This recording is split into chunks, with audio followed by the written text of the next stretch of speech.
Hey guys, how's it going? And happy Friday. I hope you're all doing good. Well, we have a number of topics to talk about tonight, both on the federal level as well as some more Michigan stuff, actually, quite a bit of Michigan stuff. And I know a lot of you that don't even live in Michigan still enjoy following the process because stuff can be kind of crazy. It can be up, it can be down, and well, I guess it never fails to amaze us, but all kinds of weird stuff happening related to the 2A in Michigan today. Look at this. We're going to have a good time tonight, aren't we? You know, when I come in here with a stack of bills and executive orders this thick, it's going to be a good time, right? Actually, reading through thick bills might be a little bit nerdy, but I do have a good time hanging out with all of you. So before we get into all of this stuff, I want to thank all of you for the many ways you help support the channel. Thank you to all my YouTube channel members. Wow, there's lots of you guys in there. I know a lot of you were given gifts by our friend QD, who's a rock star. He's always trying to spread the love around the channel. So make sure you guys are checking out the bonus content on my YouTube channel that's available to you. Same thing as my Patreon supporters. I appreciate all of you as well as my locals. Now, make sure you check out my locals community. The link's down there in the description. Locals is a different site, censorship free, where I do a bonus weekly live stream there and on their sister site, which rhymes with fumble, if you know what I mean. Just check the links down there in the description. And I appreciate all of you who support there as well. Also, thank you for those who donate on Cash App. About a week ago, I got one from, we'll just say, Jeffrey. I'm just going to give first names. I'm not into doxing people. And then I saw that I got a little tip Sunday from Ken. So thank you. I appreciate that, as well as those of you who leave super thanks on the videos as well. And as always, I appreciate super chats. You guys are my sponsors. You're not seeing any ad reads at the beginning of this video at all. So I appreciate those, and I will read all super chats. And if we hit our goal of 5, I will open it up to Q&A for everybody like we have the last couple of weeks. So the Trump executive order for the Second Amendment. Well, where is it? If you remember, I broke the news. I think I was like the first person to break it, actually. Remember my friend Christy Turtel? I was out there working on the truck. She's like, dude, I just got this from the White House, because she has lots of connections in D.C. She's with the Heller Foundation, by the way. And she's like, dude, report on this like right now. So I did. And I was like, hey, man, this is good news. Like, why not? It's way better than what the former vice president did. Now, with Trump, you've got to be leery on him with the 2A. I mean, you just have to be. But I've come in to this administration trying to be positive. And I want to say this right off the rip. I'm still trying to be positive today. I understand when it comes to the government that speed and keeping strict adherence to promises, not something you should necessarily expect, unfortunately. And I'm still trying to be patient. I want all of you to chime in and see where you're at with this. But on February 7th, 2025, which was just like a couple weeks after Trump taking the White House, right? Which, by the way, he got there because of tons of votes from Second Amendment supporters. A lot of you guys are huge Trump fans. Shout out to all of the Trump people where he was just your guy no matter what, and you were super happy about him. I know that's a lot of my viewers. Now, I also have quite a few viewers that are like, well, I'm not really a fan of any of these people, but I suppose Trump is a lot less worse than Kamala. And look, I've said that a million times. That's like totally obvious. You know, of course, Trump's going to be way less worse on the Second Amendment than Kamala. I don't even know how to pronounce her name. None of these people can pronounce their own names. But look, of course he's less worse than her no matter what. If not, and hopefully, crossing my fingers, trying to be patient here, a whole heck of a lot better, right? Well, I did a video talking about the executive order, and I have it here. This is from the White House, and you guys can see the dates on February 7th. All right. 2025. This is his whole executive order. Now, there's also a fact sheet that gives you a brief synopsis, also dated February 7th. Now, my source is the White House. You guys have to keep in mind, no president's ever really done this before, like this, where they just came out with right around like on day one. I mean, look, Trump did get on this very quickly. You have to give him his due, or even if you don't like him, you have to give the devil his due, right? Look, here's the thing, guys. Don't forget to leave a thumbs up if you're enjoying the video, because this is how polarized this country is right now. And like, dude, it's fine. Like, all of you guys can be as polaric as you want. Like, I totally get it. Trust me. But like, I say Trump. And if I just say Trump, I end up getting a thumbs down from somebody, because it's like, dude, half the people are like, you're not being nice enough about Trump. And then the other half are like, dude, you're not being mean enough to Trump. And there might be a couple in the middle. I'm not trying to be nice right now. I'm not trying to be mean. I just want to go over this because I'm a single issue voter and I'm passionate about many topics in this country, obviously. But my number one priority is the Second Amendment. And that's why we all have this two-way Edu channel here together. And look, I'm going to say this. I've said it before, but I just want to say it again. In America, in the United States of America, where the Constitution is the supreme law of the land, and the second time that supreme law of the land was amended, it says the right to keep and bear arms shall not be infringed. We shouldn't need an executive order right now, obviously. We shouldn't need to be talking about this right now, obviously. And we should never need a channel called Two-Way EDU, because the Second Amendment is so clear, it's so concise, and it's so beautifully written that there shouldn't need to be any explanation. However, as I say, I don't like to say it, but you just have to say it, right? Yet here we are. We now live in a country that may or may not be the United States of America anymore. And I don't say that offhand. Like, I've really spent lots of time thinking about this topic. Like, where am I? What's going on? Because if I lived here in America, there would be no National Firearms Act. There would be no Gun Control Act. There would be no ATF. And there certainly would have never been any executive orders or actions against the Second Amendment, but there have been. And there are.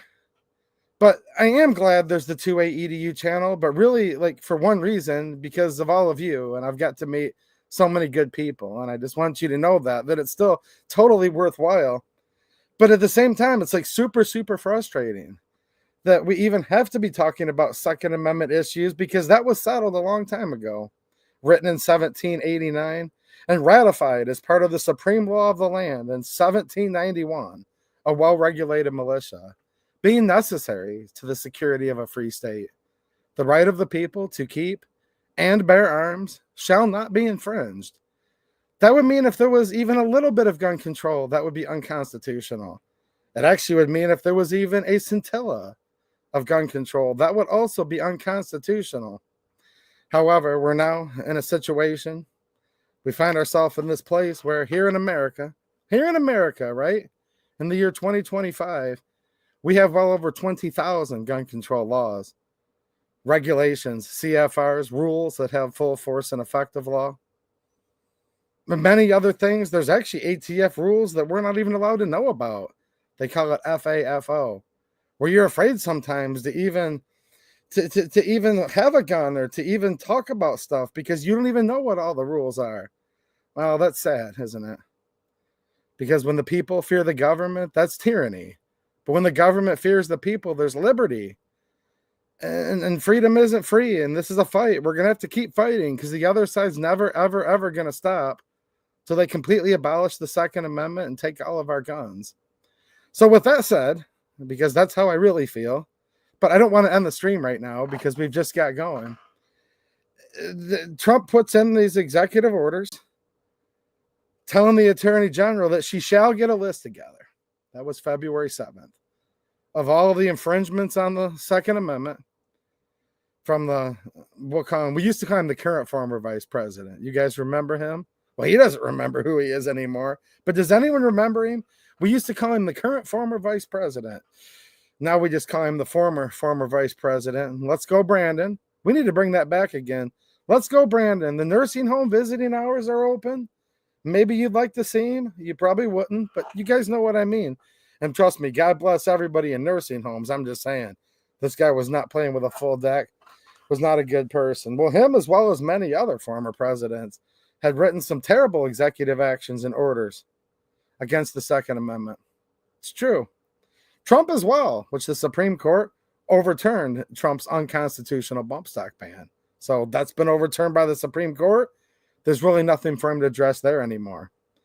But he said he's going to go back and told the Attorney General that she shall find all of these infringements on the Second Amendment, get a list together so he can get them going, get rid of them? Well, I've heard a rumor, and I just have to say it's a rumor because I don't know. Do you guys ever watch a video on YouTube? I'm just going to ask you guys a question where they're like, look, this is the new breaking news. However, it's my super secret, top secret source, and I can't tell you how I found out about it. Well, look, that's fine. That's whatever, but that's like good entertainment, I guess. But I have heard some reports from people on YouTube that are saying that the deadline has been extended. I've even heard dates that it's been extended to like the 16th, even though the date that was in the original order would have been March 7th. So we're 7 days overdue. Look, I don't know if that information is correct or not. As I sit here right now, I've yet to see any source that I can rely on that says that the date for her to come up with the list, and I'll read this part of it right now, just so you know what I'm talking about. I don't see anything to substantiate that from a concrete source. That is not to say these people don't have their sources, but since they're unwilling to divulge their sources for whatever reason, which is totally fine with me, I can't corroborate that. So I have no choice but to consider that hearsay right now. So yeah, it still continues. Where is this list? From the Attorney General, Pam Bondi. Now, we've talked about Pam Bondi on this channel in the past. And in case you're new here, welcome. It's good to have you here. We talk about all kinds of stuff and long format content here on Friday nights. And shout out to all the replay crew, by the way. It's good to see all of you guys in the comments afterwards. But we've talked about Pam Bondi before. I'll be real quick, just in case you're new, bring you up to speed. She was the longtime Attorney General of Florida. Florida's a weird state. It's the gunshine state, and there's awesome people that live in Florida. So I'm not saying like Florida people are weird. Like everybody I know from Florida is cool as that. But the way the government works in Florida, it's kind of like really conservative, and it is, and it's called the gunshine state, and it is, but there's always like this big predominant like FUD thing that keeps on going on in Florida, where it's like super duper majorities of Republicans running it, but they always have to do little things like, we passed constitutional carry, they said, but they actually didn't, because it still prohibits open carrying unless you're on the way to hunting and fishing. It's like, yeah, it's not even real constitutional carry. And I'm only mentioning that just to give you a little background of Florida politics are just weird. And anyone that lives there, please chime in. You know more about it than I do, but I have lots of friends that live there, and it's just a weird thing. So as the Republican Attorney General, look, she supported red flag laws like crazy. When Governor Rick Scott, now Senator, signed red flag laws into law for Florida a few years back, she not only supported it, but defended it in court. She's also been seen on national TV during Trump's 45th administration, Trump 45, a few years back, 6-7 years ago now, whenever that was, sitting there at a roundtable discussion in front of the media, suggesting to Trump basically to pass red flag laws. If you don't believe me, just look it up. It's all on YouTube. It's all over the internet. You can find it very easily if you don't believe me. And I wish I was telling you a lie, but I'm not. I wish she didn't, but she did. And that's when Trump came in and said that he really liked red flag laws. Look, I hope Trump changed his mind. I hope she has changed her mind. However, when he appointed her as Attorney General, I had my doubts. She's going to have to prove it before I'm going to believe her. Now, Trump needs to prove it too. He started off, in my opinion, a little bit on a better foot than Pam Bondi, though, than Attorney General. And here's why.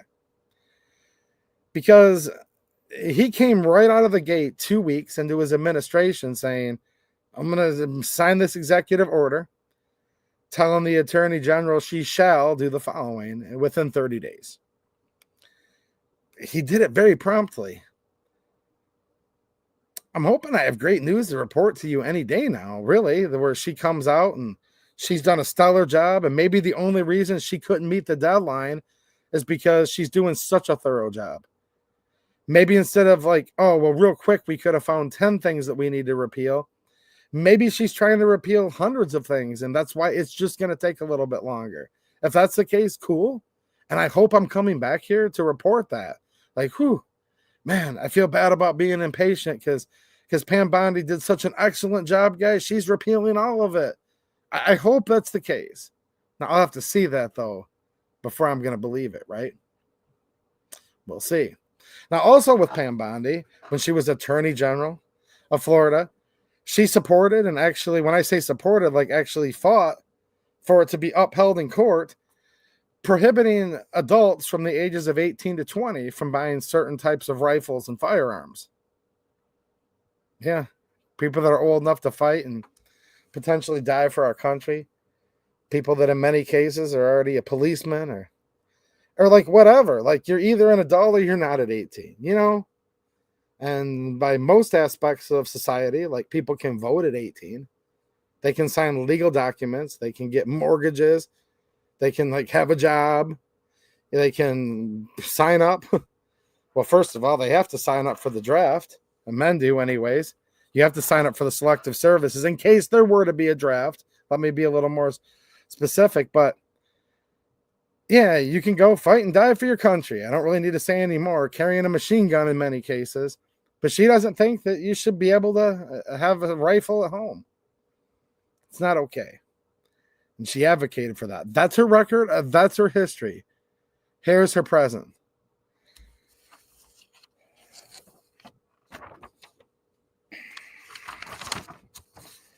So this was February 7th, which is now 5 weeks ago, 2025. This is from the White House. By the authority vested in me as president, by the Constitution and the laws of the United States of America, it is hereby ordered. Section 1. Purpose. The Second Amendment is an indispensable safeguard of security and liberty. It has preserved the right of the American people to protect ourselves, our families, and our freedoms since the founding of our great nation, because it is foundational to maintaining all other rights held by Americans. The right to keep and bear arms must not be infringed. Hey, that's a pretty good predicating clause, really. Now, here's the there. This is what I'm talking about right now. I'm not going to read you the whole thing because we did do a video on this channel. Go back and look about 5 weeks ago to the day. Section 2, Plan of Action. Within 30 days of the date of this order, the Attorney General shall, that doesn't mean pretty please, may I?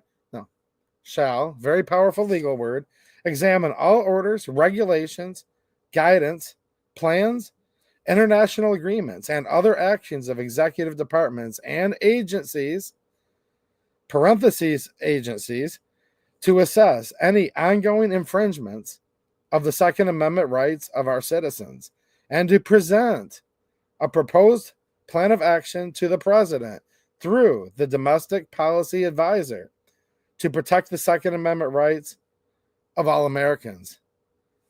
Then it goes through talking about all of the specific criteria.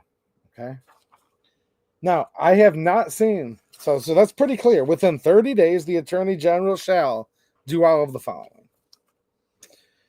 Well, March 7th would have been 30 days. You could argue, well, it would have to be the beginning of the 8th, 9th, because February doesn't have 30 days in it. So it actually would be more like the 9th. Doing quick math, you'd say, well, a month is February 7th. Not quite.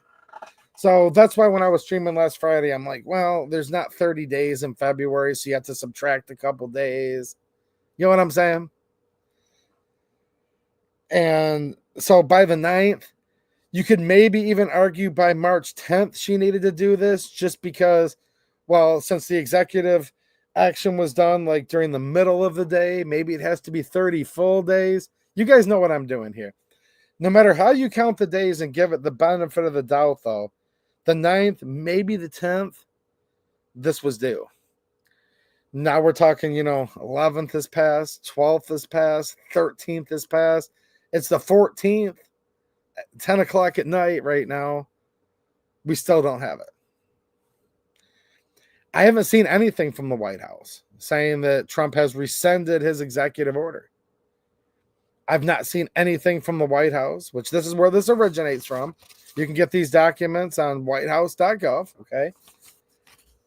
Not seen anything from whitehouse.gov saying that there was any type of extension given to her. See, to me, an order is a legal document. Okay. When you do an executive order and you order somebody who works in the executive branch, the president in this case, ordering the attorney general to promulgate said list with criteria to turn it over to so and so. That's a legal document. There really isn't a, but what if I don't? I would think there would have to be some type of new legal document drafted and signed by the president if indeed he's given her an extension to do it. Maybe he has. It's been reported by, we'll just say, people that she was given an extension. I haven't seen it, at least not from any type of official source. So, and here's the thing too, from some of the reports I've heard, and I'm just going to say from people, because look, these people might have their sources. They might not. I have no idea. I actually try to tell you guys my sources. There's certain times when I'm like, I can't let you know this yet because of reasons, but I don't report on anything definitively unless I'm like, look, you can go there, just like I am tonight. You can go to whitehouse.gov under presidential actions, and you can look up his executive orders and various other executive actions, and that's the source for this. That's where it came from. Well, I don't see any source that she was given an extension, but here's the other weird thing I'm not sure about. Tell me what you all think. Rumor has it on the street, again from YouTube videos, that it's been extended to the 16th of March. Now that doesn't make a lot of sense because that's a Sunday. So I don't know. Like do people really think the Attorney General is going to be working on a Sunday to promulgate these documents? Probably not. So I don't know. I don't know if there's an extension put on this or not.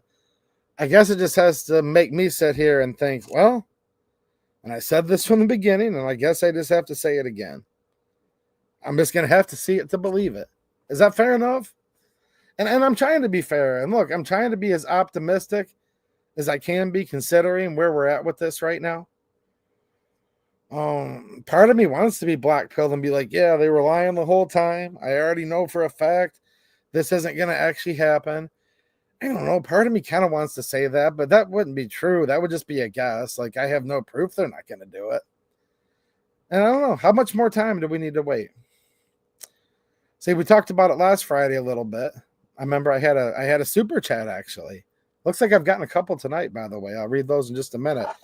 Somebody super chatted. I think it was John Q. Public, if I'm not mistaken. Let me know if I'm wrong. Said, dude, where's the list from Pam Bondi? It's like, well, it's the 2nd. It's only been 30 days, but not really, because February only had 28 days in it. So it's like, well, technically Sunday would be the 30 days, last Sunday, right? Or this Sunday, however you want to look at it. But 5 days ago, Sunday, that'd be the 30 days. And then it's like, well, they're probably not open on Sundays. So Monday we should see something for sure. Well, I'm like, well, maybe it's 30 days and the one day doesn't count because it was halfway through the day. So Tuesday we'll see it. Then Wednesday happened and Thursday happened. And here we are after business hours on Friday, you know. I don't know, man. Where are you guys at with this? I just want to think about it real quick. I'm going to read some chats and I have other stuff that I want to cover tonight for sure. How many of you are mad at Trump right now? Fair question to ask. How many of you are like, dude, it's all good no matter what? Just stuff doesn't work sometimes the way it's supposed to. How many of you are like 100% sure this is still going to pan out? And then I guess the third option would be you're just going to have to see it to believe it. You don't know anymore. You know, are you down on this? Are you still 100% up on it? Are you kind of 50-50? Maybe a little bit of hope and you're just not sure and you kind of want to be a little bit mad, but you kind of want to be patient. Just let me know. Because that's where I'm kind of at with it right now. Look, I'm a realist. Look, the president. Is he going to all of a sudden just end the Second Amendment threat instantly? No, although he's in a lot more powerful position to do it than anybody. What about the Supreme Court? You know, that's one of the most common things I get every time I do a video about Michigan gun control bill, this, that, federal gun control. People say, well, we just have to sue more. We just have to get it through the courts more. And that is true. That is one of the branches of government, the judicial. But I think really for us to finally win this fight, we just need to realize, and I know most of you do, but you need to talk to more friends and family, people around town, people in real life, on the internet, wherever it is. We need to keep reminding ourselves and our friends that we're in a culture war.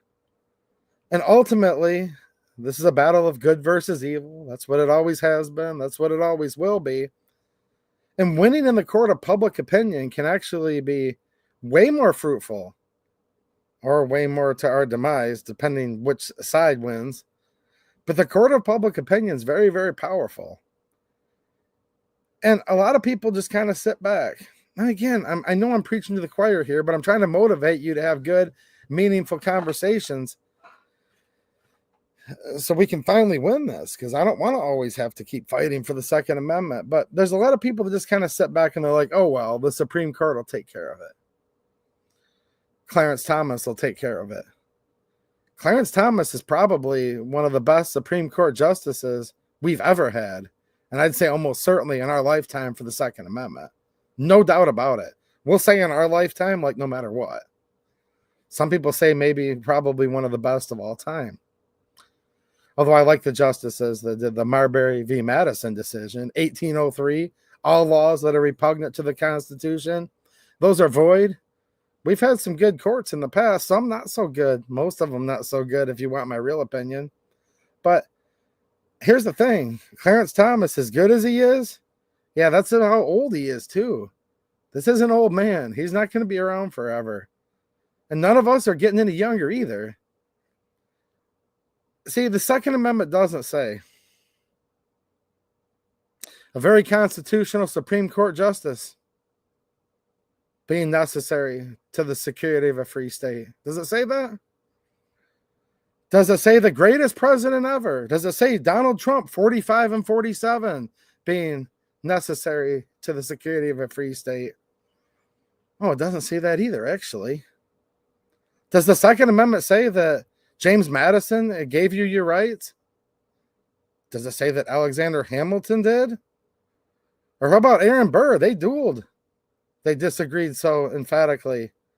Or George Washington or anybody? No.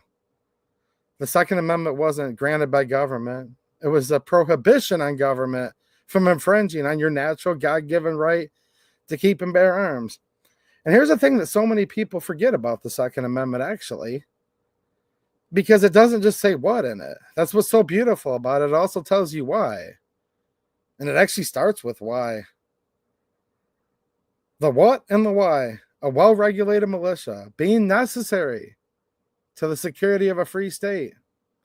The right of the people to keep and bear arms shall not be infringed. Who are the people? Well, that's Americans just like me and just like you. And who would make up this militia? Well, that would also be Americans. People actually just like me and just like you. We are what's necessary to the security of a free state. And we are the only ones that are going to be able to ensure that it shall not be infringed. Because the Constitution talks about a Supreme Court.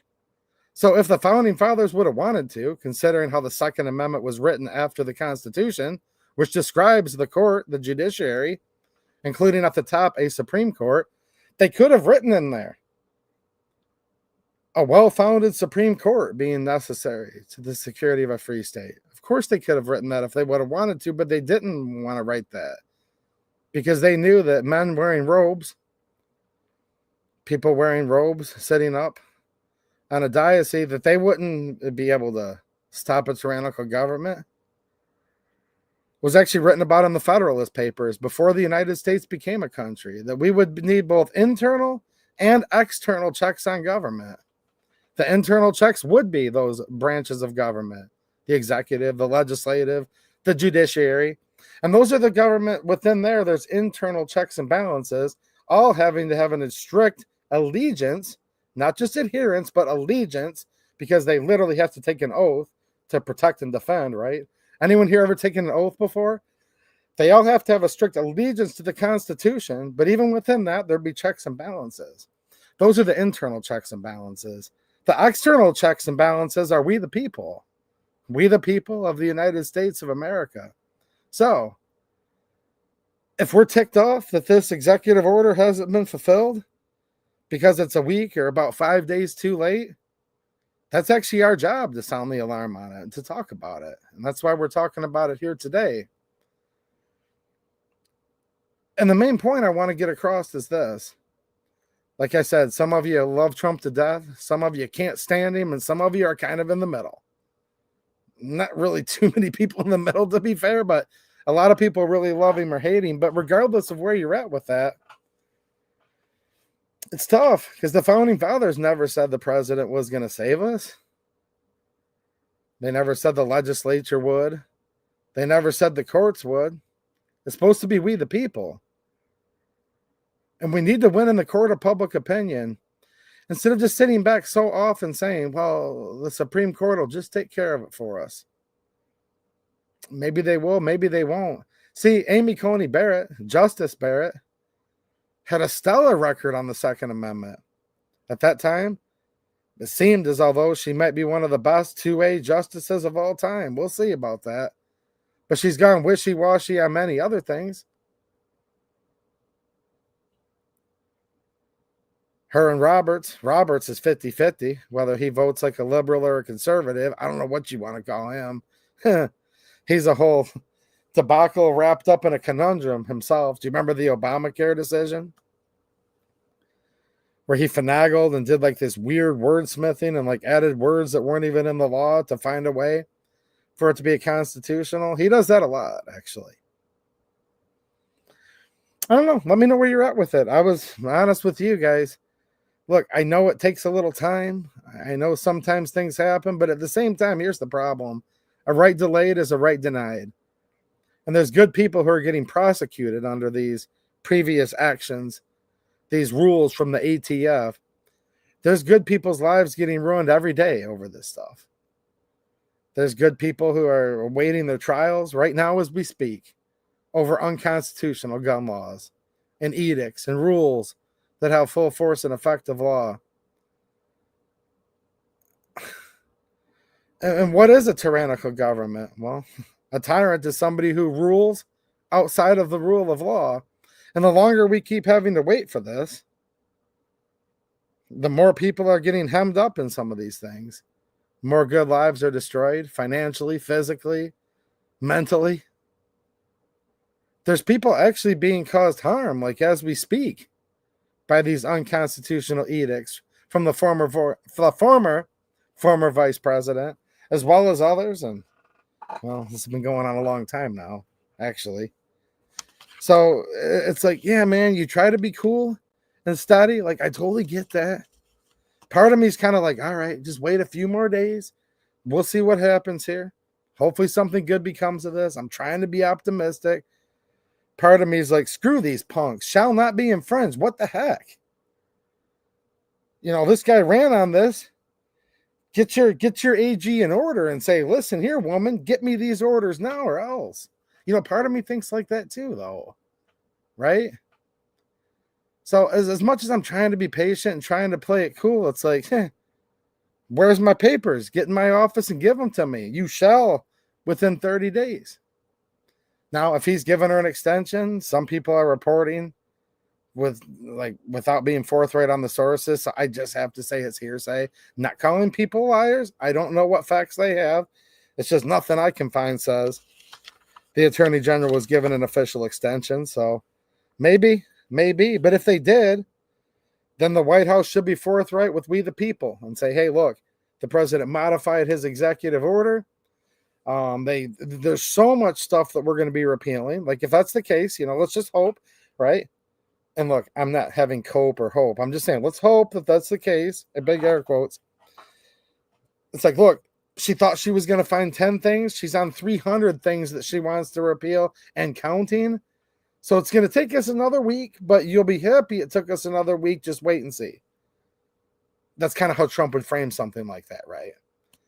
But I haven't seen anything official come from the office of the president or the whitehouse.gov. So here we are. I don't know what's going on with the ATF right now either. Kash Patel is the acting director. And man, I even had higher hopes for him than I did Blondie, whatever her name is. The whatever. Blondie, I had lots of reservations over it. But Cash Patel, I'm like, look, and keep in mind, I don't trust any of these people, just so you know. That's really what it comes down to. But Cash Patel, I had a lot higher hopes for him than most. Now we find out that on these FRTs, right, there's a certain type of trigger, that the court had ordered that they return them back to the owners a long, long time ago.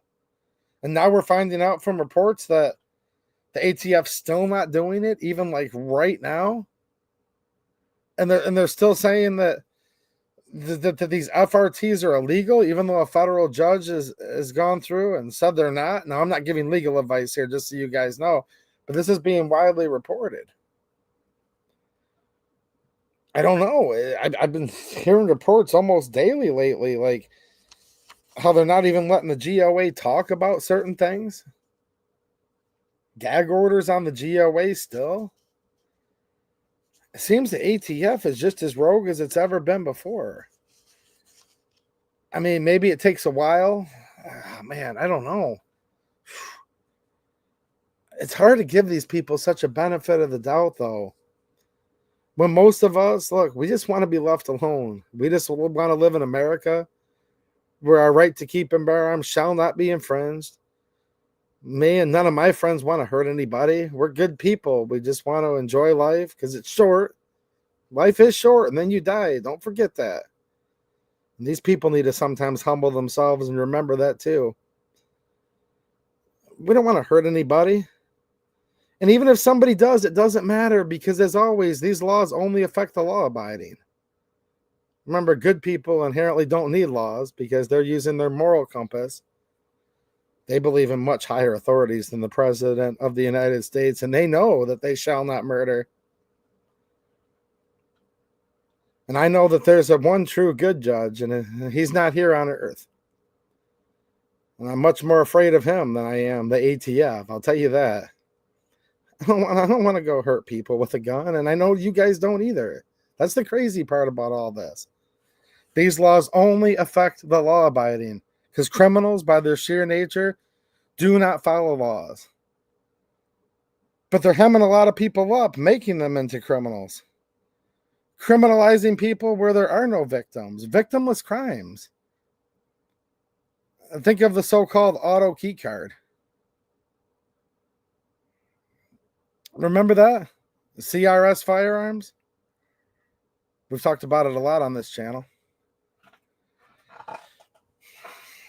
That's an infringement on the First Amendment protected right, freedom of speech, as well as the Second Amendment protected right, protected natural God-given right, by the way, to keep and bear arms. Sitting in prison right now, two of them, him and that Justin Irving, I believe is his name.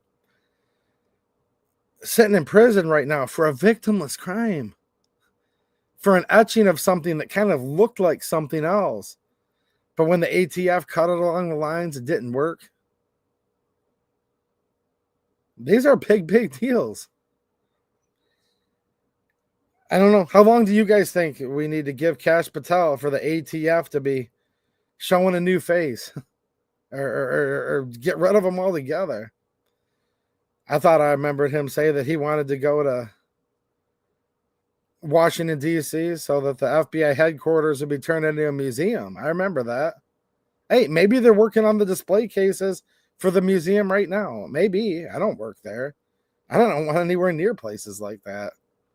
I don't want to work for the government.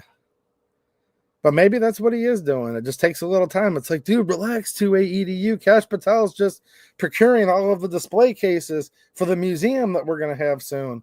Hey, I would do that. If they turn the ATF into a museum, meaning get rid of all of it. You know what I mean? And I guess you'd be able to go see Fed Boys on display or whatever the attraction would be. I don't know. Maybe they sit in a cage and there's a little vending machine where you can get a thing of peanuts and feed them to them or something. I have no idea what he means by museum. I'm just saying I would probably go pay for admission for that museum if that actually happens. So yeah, man, I don't know. Let me read the chat real quick and see what you guys think about this. And I kind of broke something at the end of last week's stream. Come and find out, I was the first person that broke it on the internet. Yeah, there is a crazy new red flag bill in Michigan. I want to get into that in a few minutes because it's bad. It's actually kind of what I thought it was, actually. I'm like, guys, I've only had 5 minutes to read this. It's like 17 pages long. And yeah, that probably is it. I have a little bit of good news, too, though. And the Michigan House of Representatives, the Republican-controlled House, passed what? Yeah, I'm kind of disappointed in what they passed. Very lackluster. I'm very me being very politely would be to say that I'm very bored by it. I'm like, nah. I think I'll just go watch paint dry, but I'm actually a little more disappointed than that too. I'm a little disappointed. We'll go over that in just a minute here. Before we do, I'm going to read a couple of these super chats that have come in. John Q. Public, channel member and a super chat. Well, thanks, man. I appreciate it. He says, we the people need an executive order acknowledging the Second Amendment and national preemption, plus the supremacy clause as the law of America equals national constitutional carry by President Trump, full stop. Yeah, I know. I totally agree. I totally agree. And I'll bring up something where this shows where they pick and choose. I'm glad you mentioned this. And if you guys don't mind, I'm gonna go off on a little bit of a tangent, but I think it's something that's very important here. So the Constitution is the supreme law of the land, and it really says so itself. Okay. Now, we talked about the 10th Amendment last week, and we went into detail on it. I had fun last week, by the way. So if you're new and you want to catch up, some of the stuff we're talking about today, we covered more in depth last Friday, right here on the 2A Edu channel under past live streams. Now, look, 10th Amendment, it is not states' rights. It talks about how powers will be delegated or distributed between the federal government, the states, and then ultimately we the people. We the people are the only ones that have rights. We are supposed to actually hold most of the power in this government. And the federal government is supposed to hold very little power, only accept the powers that are specifically enumerated in the Constitution. And the other powers will be delegated to the states and then to the people, respectively, right? 10th Amendment. It doesn't say states' rights anywhere. That's important, just so you guys remember that. You and me have rights. Government does not have rights. It only has power that's derived by the consent of the governed. Now, back to the topic at hand. The Second Amendment is enumerated very specifically. The right of the people to keep and bear arms shall not be infringed. That's in the United States Constitution, which means that is the supreme law of the land. States are not allowed to pass gun control laws at all, according to the Constitution. And in the United States of America, look, I hope we can get her back someday. What a beautiful place. I hope someday I can live there. I really do. Can you imagine how awesome it'd be to live in the United States of America? Where like the Constitution literally is like the law of the land and no questions asked. Beautiful place. I've read about it. I'm trying my hardest. That's why I'm on here right now, hoping someday I can live in that country. States can't pass gun control. But here's this conundrum that they have everybody in. Here's where they talk out of both sides of their mouth as they slither around. And that's actually, I hate to be so condescending. I know someone just said 2AE to you. Don't be so mean. I know I feel bad because some of you guys are into reptiles and you have a pet snake, or maybe you just enjoy, seeing a snake basking out next to the water's edge in your backyard. A lot of us do live in the Great Lakes state, right? I feel terrible. I was just so condescending to snakes. As the government slithers around the Constitution, and they do slither too. These are down on their belly. These are not good people. Trust me. Not good people. See, I'm being very polite right now. These are not good people. I do feel bad. I just insulted snakes. But look, it's the supreme law of the land. But hold on a minute. Do you guys remember when the state of Kansas said, well, we're going to remove silencers, mufflers, and moderators? A lot of younger folk call them suppressors nowadays. But as prescribed in the National Firearms Act, right? silencer, moderator, or muffler. They said, we don't follow that. We'll go by shall not be infringed. Our state, as long as they stay within the state of Kansas, well, then certainly the United States government can't exercise the interstate commerce clause. So the materials, workmanship, and commerce of them would stay within the state. And you would need no tax stamp, and they'd be completely deregulated, and there would be nothing to it. Do you guys remember that? What did the ATF do? They swarmed right in and said, if you even dare think about it much longer, we're going to start arresting people and seizing people. And it's been a while since I reported on that story, but they did actually seize some that people were starting to make.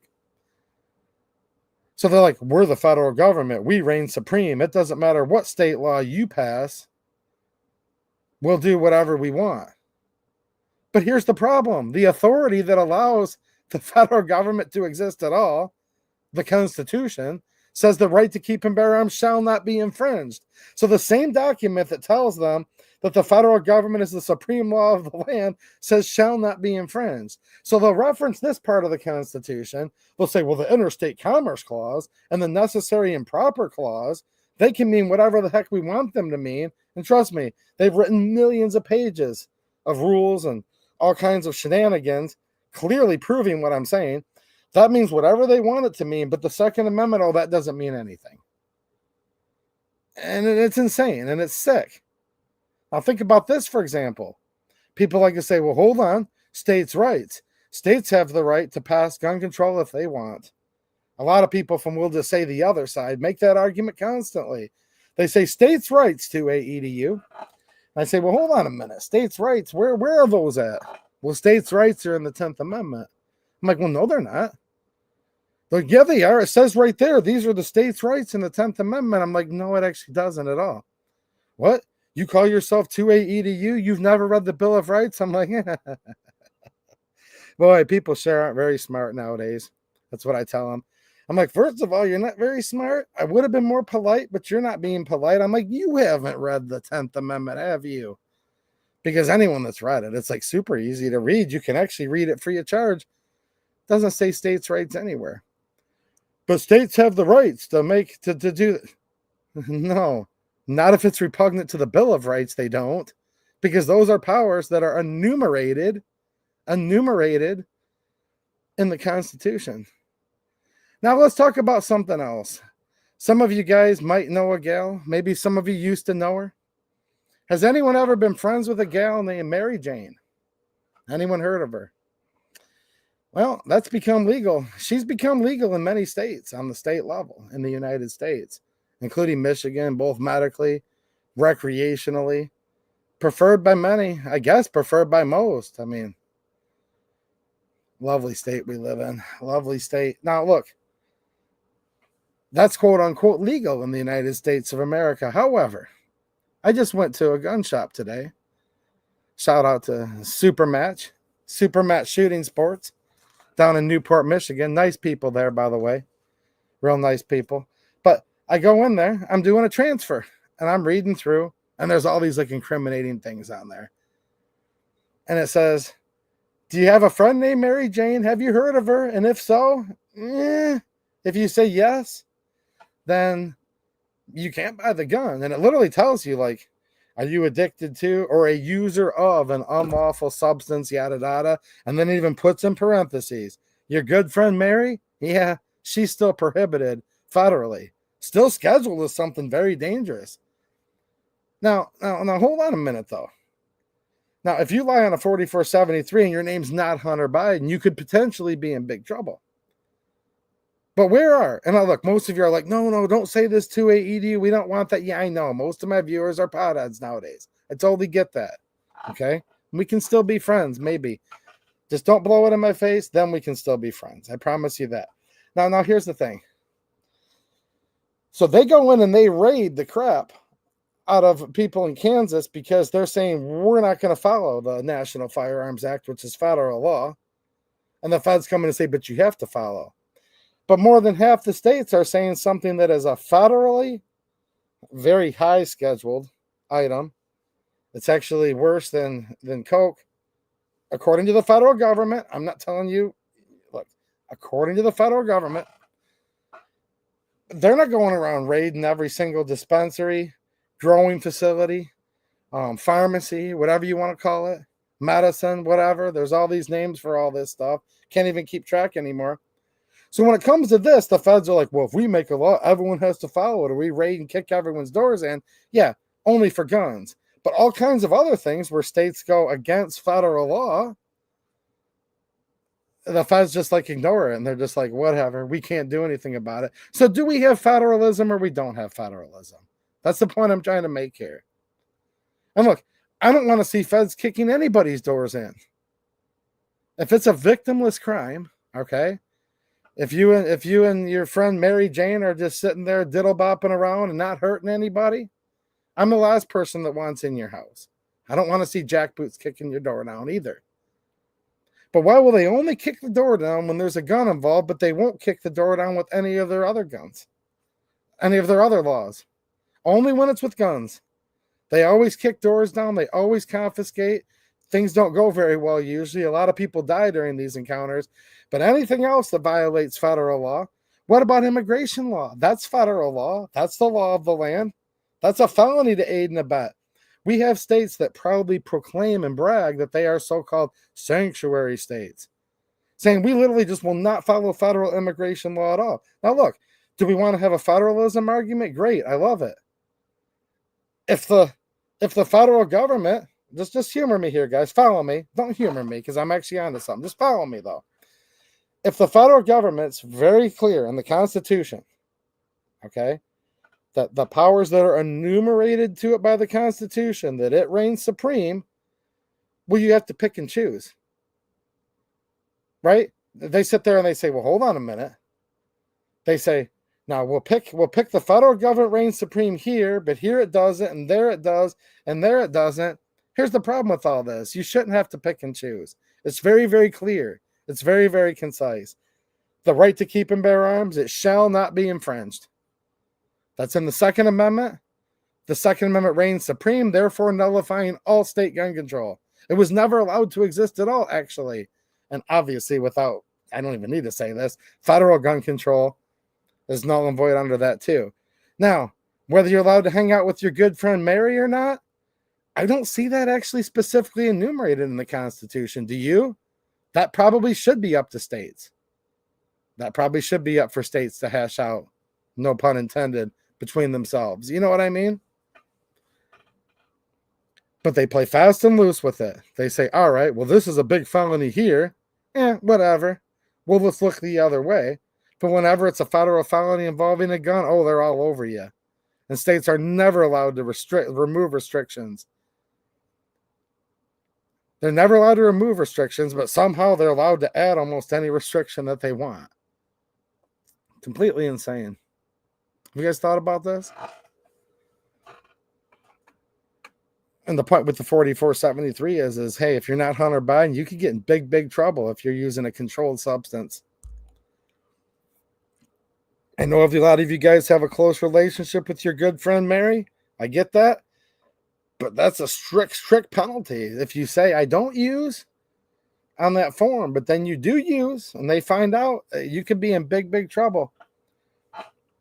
But only because guns are involved. It's always like that. CNT Designs and Arms, member for 26 months. Well, thank you for being such a long-time supporter, man. I appreciate you. What's up, dude? He says, oh, what's up, perps? Hope everyone's doing well tonight. Well, I hope you're doing good, my friend. CNT Designs and Arms. How many of you guys know him? I'm sure you all do. He's been a regular here a long time. What a good dude. I hope you're doing good. John Q. Public with another super chat. Well, thank you for the support tonight. I appreciate it. He says, I recently spoke to and will support Anthony Hudson, a Republican candidate for Michigan governor. I like his platform a lot. How much of a chance does he have? I don't know. We're going to have to see. And he is very pro-Second Amendment and promised to repeal unconstitutional Michigan gun control. Well, as the governor's race does heat up in Michigan, I do want to talk to him at a certain point because I liked his platform. Some people say, well, he doesn't have a chance. I don't know. We'll see. We'll see. Martin Edgar with a super chat and a channel member. Thanks, man. I appreciate it. He says, I would urge patience. Well, thanks, man. I need some urging. Look, I was honest with you guys earlier. Part of me is like, all right, just got to be a little bit patient here. I'm serious, man. I'm like, dude, I'm trying to be patient, and I am. But part of me is like, hurry up. What's your problem? You know what I'm saying, Martin. He says they are looking at decades of executive orders. I know.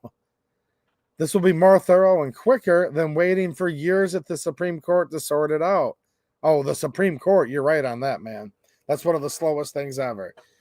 And look, dude, I think we're on the same page, right? I said it earlier. I'm like, hopefully, right? Like you're crossing your fingers. But I'm like, man, like hopefully it's just taking them a little longer because it's so thorough. Because they're like, dude, we have to go back like for 100 years, dig all this stuff up.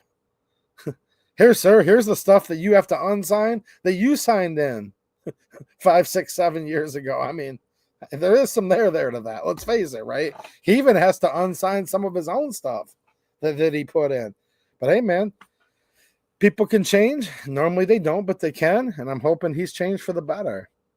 And I do see some signs of that coming with this. So we're cool and steady hand, right, Martin? No, dude, like we're all just passionate about this though, right? But you do bring up some good points there. I agree. We have Colonel. What's happening, man? Thank you for the super chat. And he spells it all just so you guys know, like all like funky. Like he's like, I am proud to be a Democrat. You'll just have to look at the screen and then you'll get the pun there. And I think that's funny. Thanks, man. And we have X Plans with the super chat. Well, thanks, man. I appreciate it. And says, need all 5. Do we have 5? Dude, we have 5 super chats. So I'm going to open this up to some viewer Q&A here a little bit before the stream's over tonight. Yeah, CNT, he could. Look, we call her Blondie. You know what I mean? Right, Mateo? Mateo might have a name for her. I say this because Mateo, Bill Alexander, a few other people, these are Marines. They have their own lingo. I don't know what are all my Marine Corps friends calling, or just anyone that served in the services, really. It's just Marines are a little meaner than most. You guys can all compete. Tell me which branch is the meanest. No, dude, I've had a lot of very close friends and family members over the years. There's something about a United States Marine Corps veteran. They're a little bit mean, but I like it. So I don't know what all you guys call them. You know what I'm saying? What do you guys call her? I call her Blondie. You know what I mean? But just like with anybody in office, people call these people many things. CNT says Trump could undo all previous EOs with a single EO. Yes. But the Attorney General, oh boy, she's a beauty. But the Attorney General is supposed to come up with this list of things so they can get to all of this. You know what I mean? So we're going to have to see, man. Is she dropping the ball? Hey, our friend Martin brought up a good point, though. You know, he did. Hold on, guys. See, here's the thing, man. I just want to start bagging on these people like right now. I do, but I don't, though. Look, our friend Martin here, he does bring up a good point. You know, man. Coast Guard. What do Coast Guard people call these types? I remember Mateo was talking about certain friendlies around town that would kind of hang out around the barracks. There was a certain name. You guys had a name for those, didn't you, at one time? I don't know. I'm not gonna. You guys don't have to divulge all your secrets. Trust me. It's just, man, I love my veteran friends. All you guys. Harry Grumley, the Leathernecks. Yeah, man. Look, all of you guys that have served, they have, you guys all have your own lingos, and I just think it's hilarious, some of the stuff that you guys come up with to call these people. But Mateo had a saying one time, and I know what it is. I'm just not going to repeat it. But some of these that they were from around town, and they were the friendly type. They were the friendly type that used to kind of like to hang around the barracks. There's certain ones. Very family friendly channel, though. You know what I'm saying?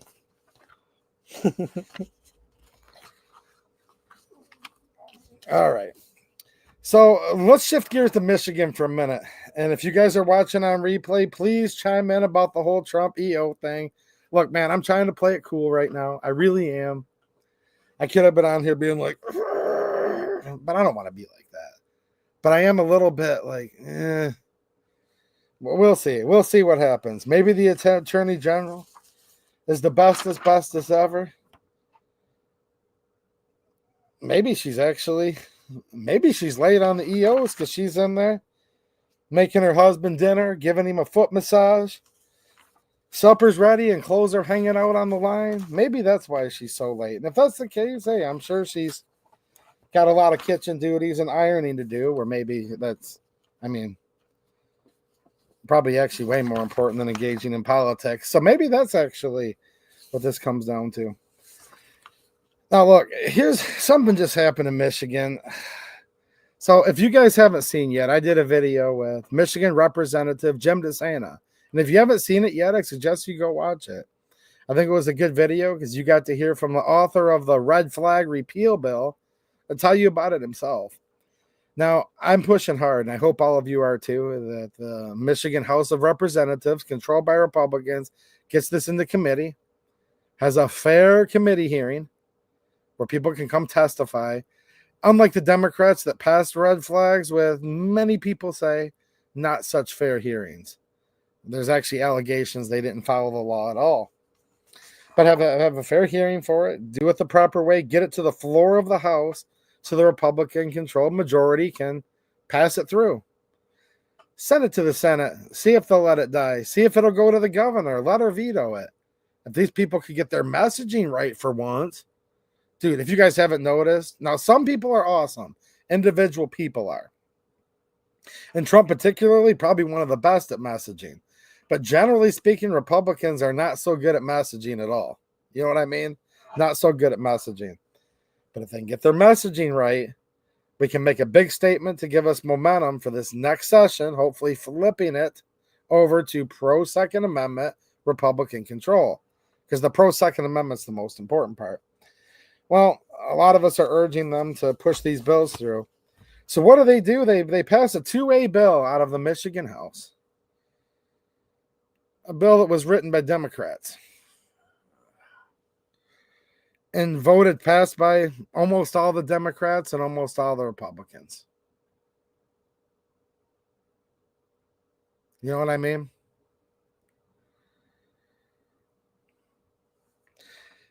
I'm going to do a video. We're going to record it like late tomorrow night. So I'll have it up for you hopefully this Sunday with Brendan Boudreaux, my friend Brendan of Great Lakes Gun Rights. Me and him talk about all kinds of stuff behind the scenes. I think help each other out with strategy, with information on a lot of these bills. Look, we need all the help we can get. So we have a good relationship. We're going to sit down and talk about our stance on this. And this is one of those weird things where it's like, I'm not mad at Republicans in a certain sense for passing this, but I am disappointed too, though. And I think it's kind of lame at the same time. This is the substitute for Michigan House Bill 4025. I'm just going to barely touch on it right now because I am going to post a shorter standalone video on this later. But of all of the stuff that the Republicans could have passed, like right off the bat, just boom, get right in that batter's box, boom, hit that 90-mile-an-hour fastball and start showing us they mean business, they put this up there. And it's like, look, guys, I like milk. I drink milk. It's fine.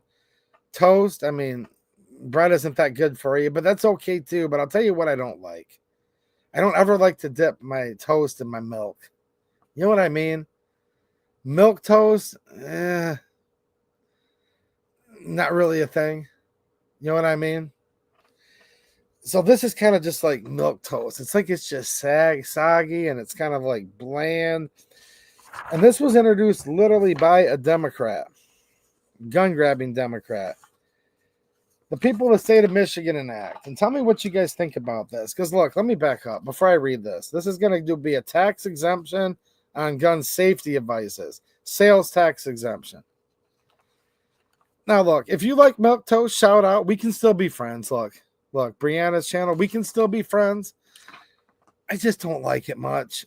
But I'm actually trying to use that as a, you know what I'm trying to do. Cut it out now. Cut it out. Be nice. Be nice. Come on. Oh, no, it's all good. I thought that was funny. I'm like, be a little bit nice. Right, Mike McClune? Brianna, you knew what I was doing. All right. Anyways, I needed a little bit of laugh. So at first it's like, dude, cutting a tax, that's awesome. Taxation's theft. But here's the problem with this. If this was in a bubble, okay, if this was in a vacuum, I would support this bill. But we're not in a vacuum. Because here's the problem. Yeah, milk toast isn't for everyone, Mitten State Media said. See? There you go. See, my boy's got my back there. Thank you, sir. I appreciate that. I was struggling for the words to fight off the lovely Brianna's channel. But then Mitten State Media had me. Okay, there you go. What he just said, guys. All right. But this didn't happen in a bubble. You remember Michigan passed safe storage laws requiring many households to lock up their firearms against their will. Yeah. So this just kind of feels like almost a little salt in the wound. But I am going to say this one more time. It's not that I'm mad at all the Republicans that voted for this. I'm not trying to hold their feet to the fire on it. I'm really not. Because this isn't gun control outright right here. The gun control vote that tied to this is, and it already passed. But what a failed opportunity, man. What a failed opportunity for them to actually make a statement for the Second Amendment. So let me read this bill. I'm kind of like whatever on it, but as I just explained, here's why it's kind of like in my craw a little bit. All right. A sale of a firearm safety device is exempt from the tax under this act. On the retail sale or transfer of a firearm, the seller shall provide a written notice to the purchaser and shall post in a conspicuous manner at all points of sale on the premises where firearms are sold a notice that says the following, quote, the state of Michigan has exempted the sale of firearm safety devices from the sales and use tax imposed by the state. As used in this section, firearm safety devices means, except as otherwise provided in subsection B, equipment designed to prevent unauthorized access to or operation or discharge of a firearm that is either of the following. So these are like gun locks and stuff. Like they're exempting sales tax from that. After the Democrats that sponsored this bill required storage within your home. You guys follow me here? I'm a little bit salty about this. I'm not mad at the Republicans over it. I'm not that far yet, but boy, oh boy. A device that, when installed on a firearm, keep in mind, this doesn't establish safe storage, guys. That was already passed into the law, went into effect a year ago, passed 2 years ago. This is exempting sales tax from these safety devices. I want to be crystal clear, because I am not lukewarm at all on the safe storage. Adamantly oppose that, 100% oppose that. I oppose all gun control. This in and of itself is not actual gun control, but it feeds into a previous gun control bill. Just in my mind, it's hard for me to separate the two. Follow me? A device that, when installed on a firearm, is designed to prevent the firearm from being operated without first deactivating the device. A gun safe, a gun case, lockbox, or other device that is designed in light of materials used to prevent access to a firearm by any means other than a key, a combination, biometric data, or other similar means. B, these are also exempt. Firearm safety device. I'm sorry, this is the exclusion. Firearm safety device does not include a glass-faced cabinet or other form of storage that is primarily designed to allow for the display of firearms. See? So they passed a law 2 years ago, went into effect last year, that says safe storage is required in many cases, especially when there's children within the home or may possibly enter the home. And now they're saying, oh, we'll exempt the sales tax from the items that we're requiring you by law to lock them up. Now, most Republicans voted against the safe storage law itself. However, at that time, Minority Leader Matt Hall, now Speaker of the House Matt Hall, and about 4 other Republicans did vote for the safe storage, actually. So the safe storage law itself, completely unconstitutional, draconian. I find it appalling in every way. That passed with bipartisan support, and then like 90-something% of the reps voted for this bill that gets rid of the exempt, the tax. Enacting Section 1, it is the intent of the legislature to annually appropriate sufficient funds from the state general fund. Oh, there you go. Because, see, money doesn't grow on trees, and the government doesn't inherently have money. Well, now the taxpayers are going to have to pay for this out of the budget. So they're exempting sales tax, but you're still going to pay for it with your taxes otherwise, right? Annually appropriate sufficient funds from the state general fund to the state school aid fund, which has tons of gun control that's been dovetailed in their tip hotlines to rat out your parents how they're storing the firearm, created in Section 11 of Article 9 of the State Constitution of 1963 to fully compensate for any loss of revenue to the state school aid fund resulting from the enactment of this amendmentary act. So here's the deal, and I'm going to read who voted no on this, because very few did. Now, here's the problem. And yeah, you're right, Mateo. Here's the deal. That's exactly it. There's two problems here. We're going to have elections coming up in a year and a half again in Michigan. Less than that, actually. Election season will start again in another year. It's every 2 years. Governor's race 4 years. Senate 4 years. House 2 years.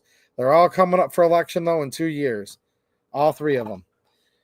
The Republicans going to be like, if you elect me, I'll defend the Second Amendment, and my Democrat opponent is anti-gun. And then the Democrat gets to come back now because of this stupid bill, which did pass the House, and say, no, I'm not. I voted for a pro-2A bill. I just voted to exempt all the gun owners from paying sales tax on locks to lock their guns up that we mandated them in many cases to have.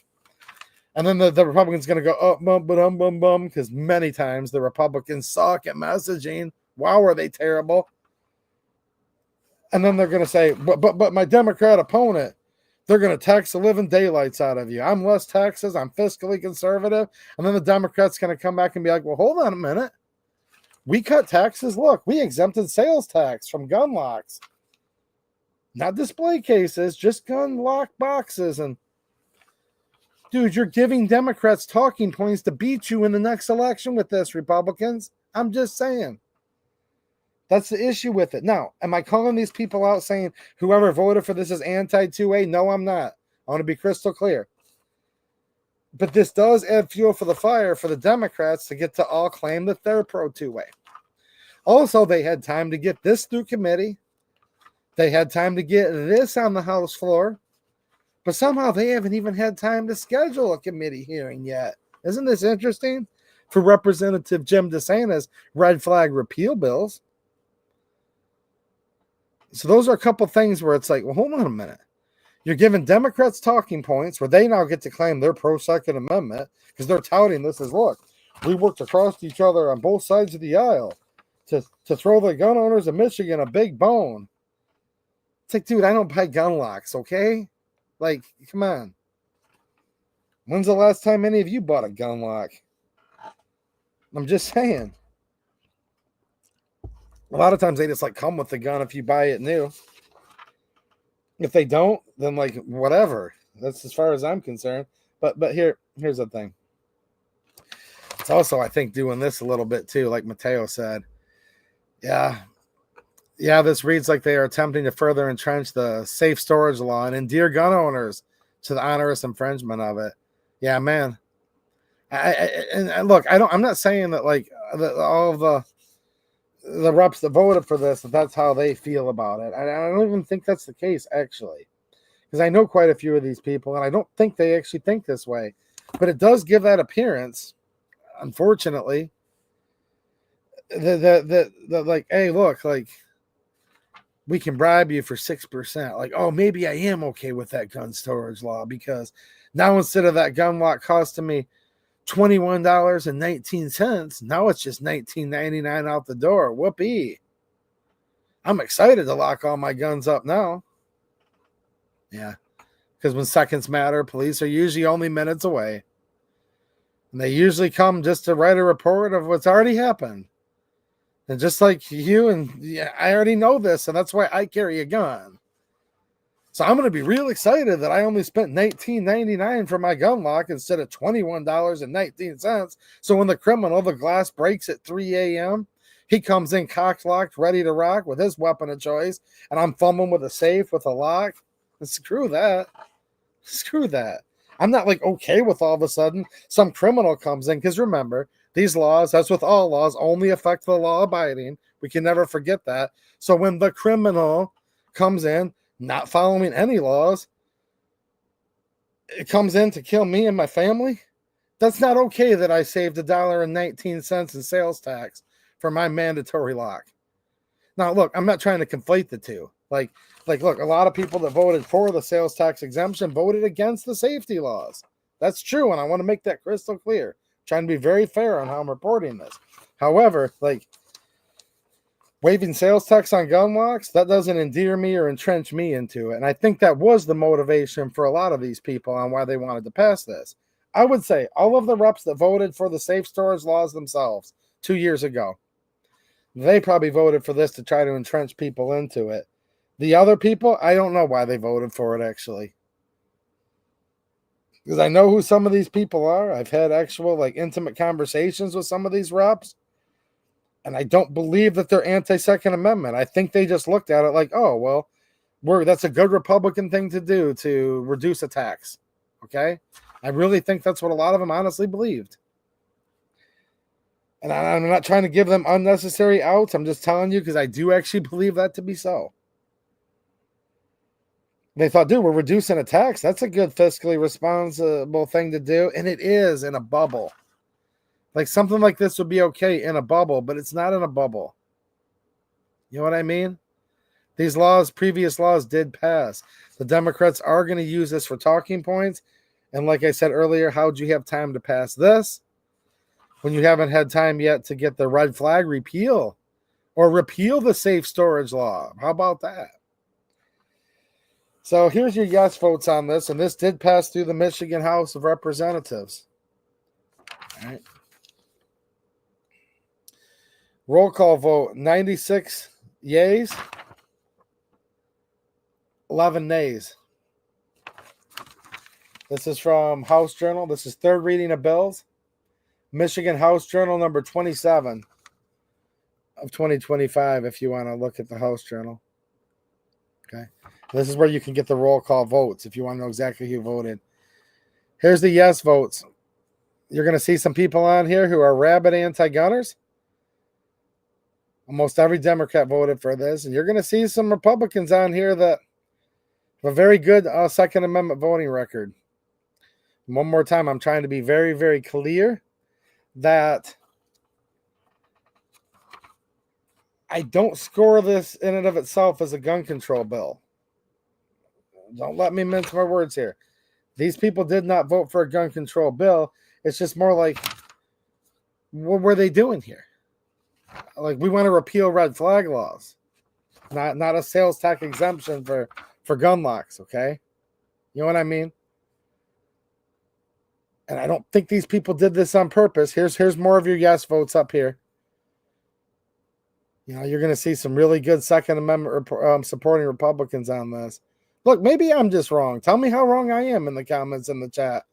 Maybe I'm wrong about all my things. I think this is bad.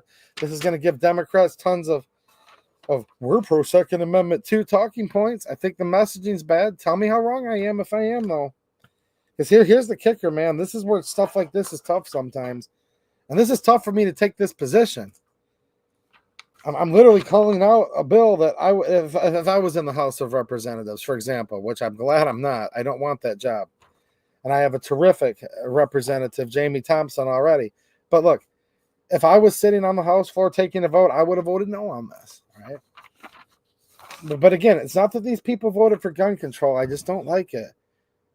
There's some good Second Amendment supporters on this list, though. Okay? There really are. I don't know what they were told in the caucus. I don't know. I don't want to speak for these people. And again, I'm not scoring this as they voted for gun control. I'm not doing that. I'm not even mad at them. But I still don't like this. I want to know why.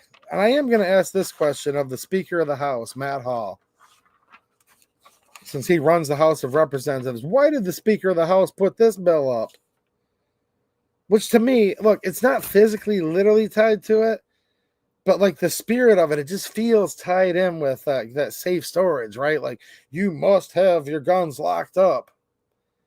And now we'll give you a sales tax exemption on the gun control devices that we're forcing you to buy in many instances. See, and here's why I want to know why the Speaker of the House put this up first as the first pro-Second Amendment bill, okay?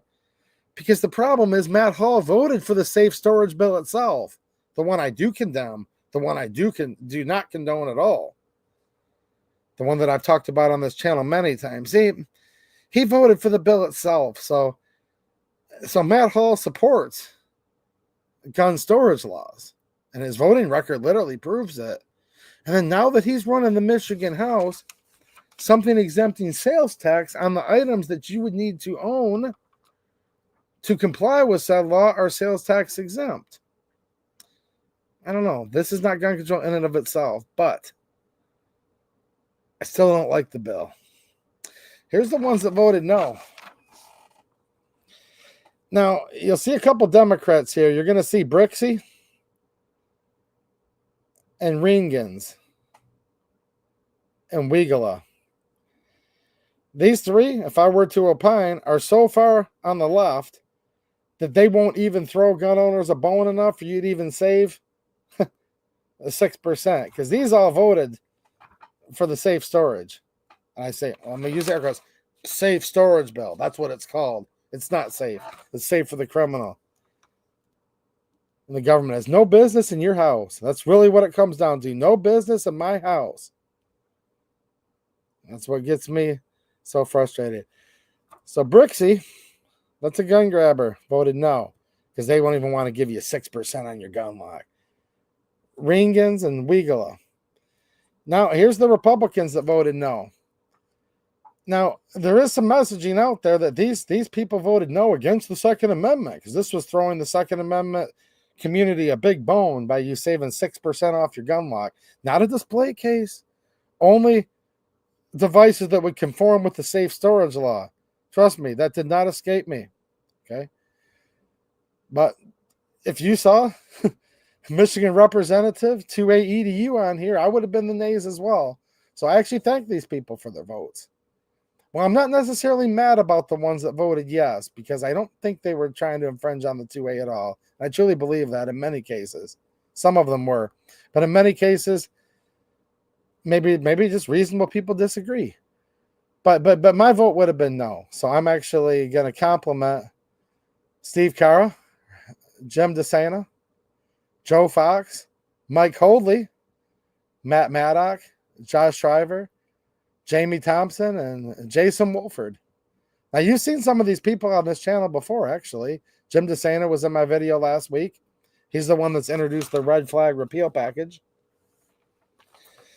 Steve Carra has not been on the channel in a video, but there is a picture of me and him. I think it's from the Kyle Rittenhouse rally that I spoke at, actually. You've seen him on my YouTube community page if you've been following for a while.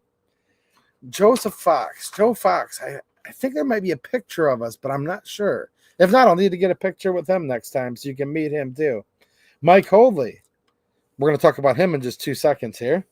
Matt Maddock. Not a big video guy, but I spent a lot of time in his office. Look, this is the vice chair of the Appropriations Committee. Make sure you guys get behind Matt Maddock. Matt Maddock is a fierce fighter for the Second Amendment. He's a good one. Look, Matt Maddock, he's as good as it gets. I mean, he's right up there with a couple of these. I mean, great conversations with him in the past. Josh Shriver, same thing, man. Josh Shriver, whoo, he lights Lansing on fire a lot. His constituents love him. He just got reelected, but a lot of times he's the black sheep in Lansing. My state representative and also my favorite state representative. She's a good friend of mine. I think she's doing a great job defending the 2A. Jamie Thompson. And then Jason Wolford, who there's also recent pictures of me and him on my channel where you can see. And I take these pictures with these reps just so you guys can put names to faces and know who they are so you know which ones to get behind. That's why I do that. And I also posted pictures with Shoot, there's a picture with me and Jamie and Jason Wolford and then Representative Bob Bazat, all in the same picture. They were at the 2A EDU hangout the year before last. Some of you guys met Wolford there before he was a state rep. So some of these guys I've known before they entered politics. And yeah, so those were the 11 no votes. 3 radical left Democrats, and then 3 people, and then 8 Republicans that clearly, to some extent, I think it'd be fair to say, thought of it the way I do, right? But what do you guys think, though, at the end of the day? And I'm going to move on to one other topic here. At the end of the day, do you find this kind of weird? Or do you think this was like an excellent bill? Of all the things that the Republican-controlled House could do to claw back against the extreme draconian gun control that we've had for the last 2 years, how many of you, this was your number one priority? Let me know. How many of you were like, dude, 2A EDU, you got it all wrong. Dude, removing the 6% sales tax on gun locks was the most important thing they could do to protect the Second Amendment. How many people would agree with that statement? How many people would say, no, like this should be like way down on the list? Like who even cares? And then I guess your third choice would be, no, you're just against this bill outright. And look, in a bubble, I'm not against the bill outright. Like anytime you can repeal any tax, that's a good thing. Taxation's theft. I don't inherently like to have to pay an extra 6% on a gun lock I'm supposed to be forced to buy. I don't like either. So I guess someone, due to logical deduction, could be like, well, no, 2A EDU, this is good because at least I get to save 6% on my state-mandated gun storage devices. Hey, maybe that's why you support it. So that's why I say, look, I'm not mad at the Republicans that voted for this, just because it is getting rid of a tax, and I'm all about getting rid of as many taxes as I possibly can.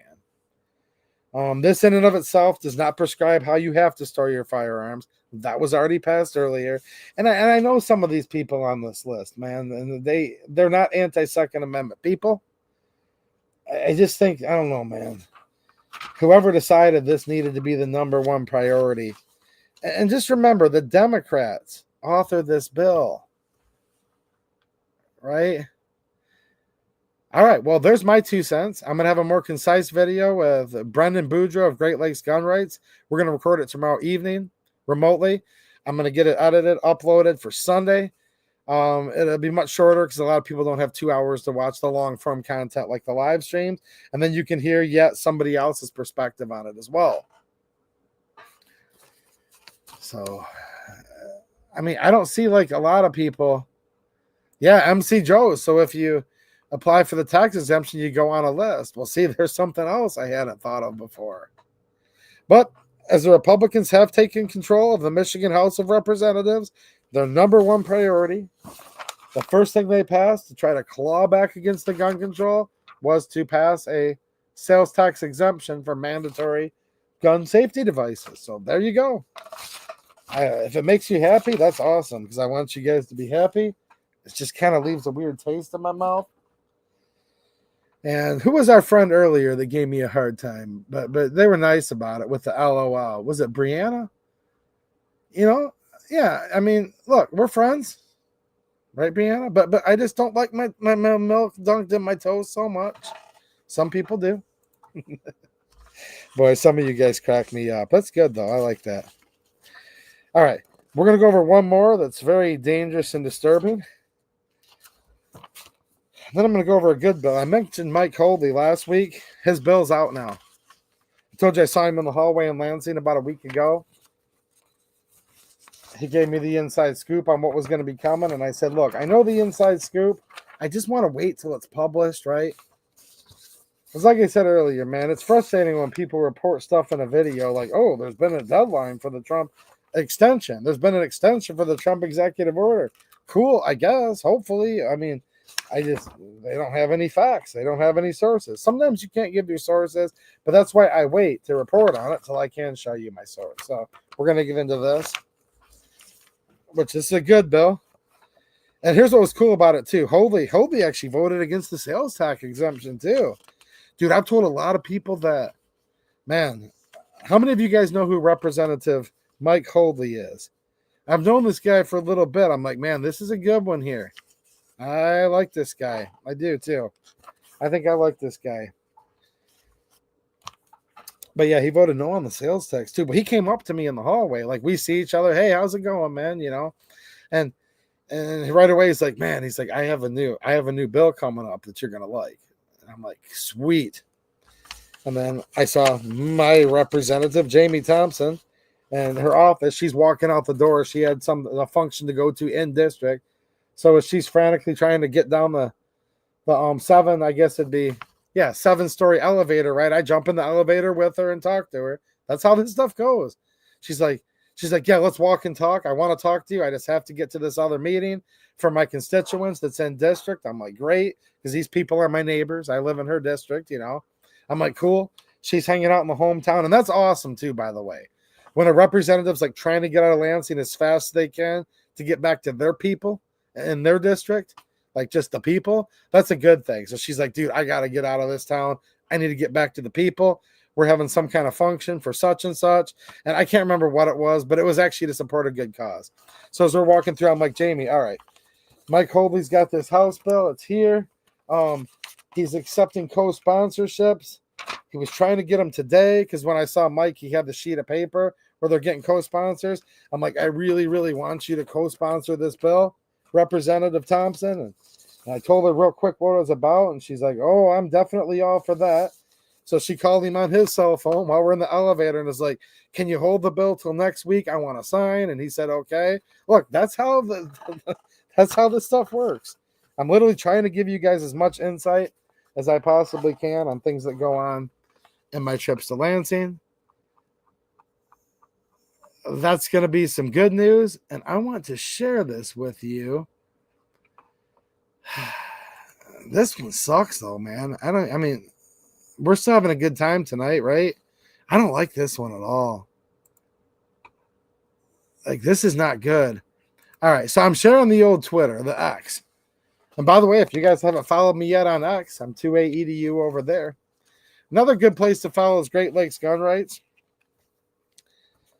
I think the first person that broke it on Twitter was actually Avster Bone. Are you watching tonight? I think he was the first one that posted it. He was in our chat last week, and he posted it first. Did you post that, Avi? Is he in the chat tonight? Hold on a minute, because I'm not looking at my chat tonight, but I thought I saw him in here. Oh, there he is. Hold on a minute. There he is.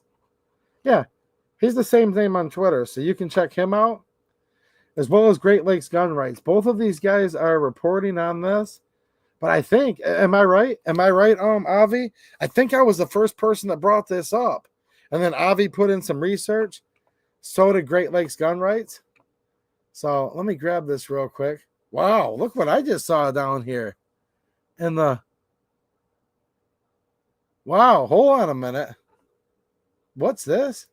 Wow. Hold on real quick. We're going to get to this in a minute, but talk about a channel sponsor. This stream is brought to you in part by QD. What's happening, QD? How you doing, man? Seriously, dude, thank you so much. Wow. See, some of you guys do know this, and that's why you all chip in, and I really, really appreciate it. But I run myself ragged with this channel, and at times can literally barely afford to do it. QD just came in with a $500 super chat. I didn't even know you could do that. I've never seen one this big. So thank you so much, man. I really appreciate it. He says, Family Foundation School. Everyone in this chat, educate yourselves on how evil they were. Okay, well, there's some homework for you. Consider it a favor to me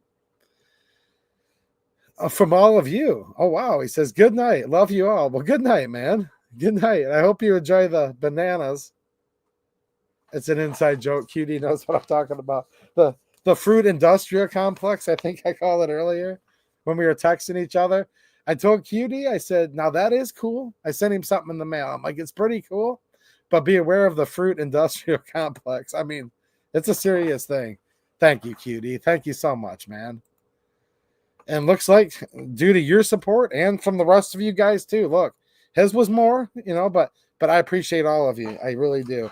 Looks like we can keep affording to go to Lansing. I'll go to Lansing and talk to Rep. Hoadley about his bill if you guys want to hear from him. Let me know that. That's important to me to know this in the chat or in the replay, in the comments. Does it help give you guys some insight when I actually travel to Lansing, not only to get in all these reps and senators' ears to talk about the 2A, but when I sit down with some of these reps, and we've had senators on the channel in the past, talking about these bills, like right from the horse's mouth. Let me know if you find value in that. It does certainly take effort and money to do so. But I always want to know if you guys value that, actually. Not just financially. What I mean by value it is, do you get like good content from that? And does it help educate you on the Second Amendment? Because a lot of times, like a lot of channels just kind of like report the news real quick, which is cool. And that's what a lot of people want. But what I hope is a little more special about this channel is I'm actually like going there, talking to the people that are actually like making these final decisions. You know what I mean? Cutie's still here. Okay, I thought you were bouncing out. Beware of the fruit industrial complex, my friend. You know what I mean? Now we're going against the grains of the various Dutch and other East India trading companies with the banana trades and the banana republics. And dude, I can literally talk about bananas all night because on the surface it doesn't sound like much, right, QD? But there's actually a lot of air there. Yeah, let me know. I do want your feedback on this because look, man, like I'd really rather just be out cutting grass and be left alone if you guys want to know the truth. But the Second Amendment's my passion, and if it's providing value for you all, I will continue to do so. Look, man, Senate Bill 111. I'm just gonna read this because Great Lakes Gun Rights wrote an article. Avsterbone, it's the same spelling, is in the chat right now. Both good friends of the channel. Both have written articles on this, but I think I was the first one that brought this up last Friday. Yeah, it's probably pretty bad. So I'm just going to go over this real briefly. This is on the Great Lakes gun rights. Avsterbone has his own analysis on his channel, or I guess you'd call it channel, his X. Okay. Senate Bill 111, a direct threat to gun rights and due process. Now, this does have a hearing scheduled. All right. I think you can find that in my feed as well with the hearing. There's so much of this stuff going on and so fast. It's like, ugh. Michigan gun owners, beware. This is as reported by Great Lakes Gun Rights. Senate Bill 111 is a stealth gun grab.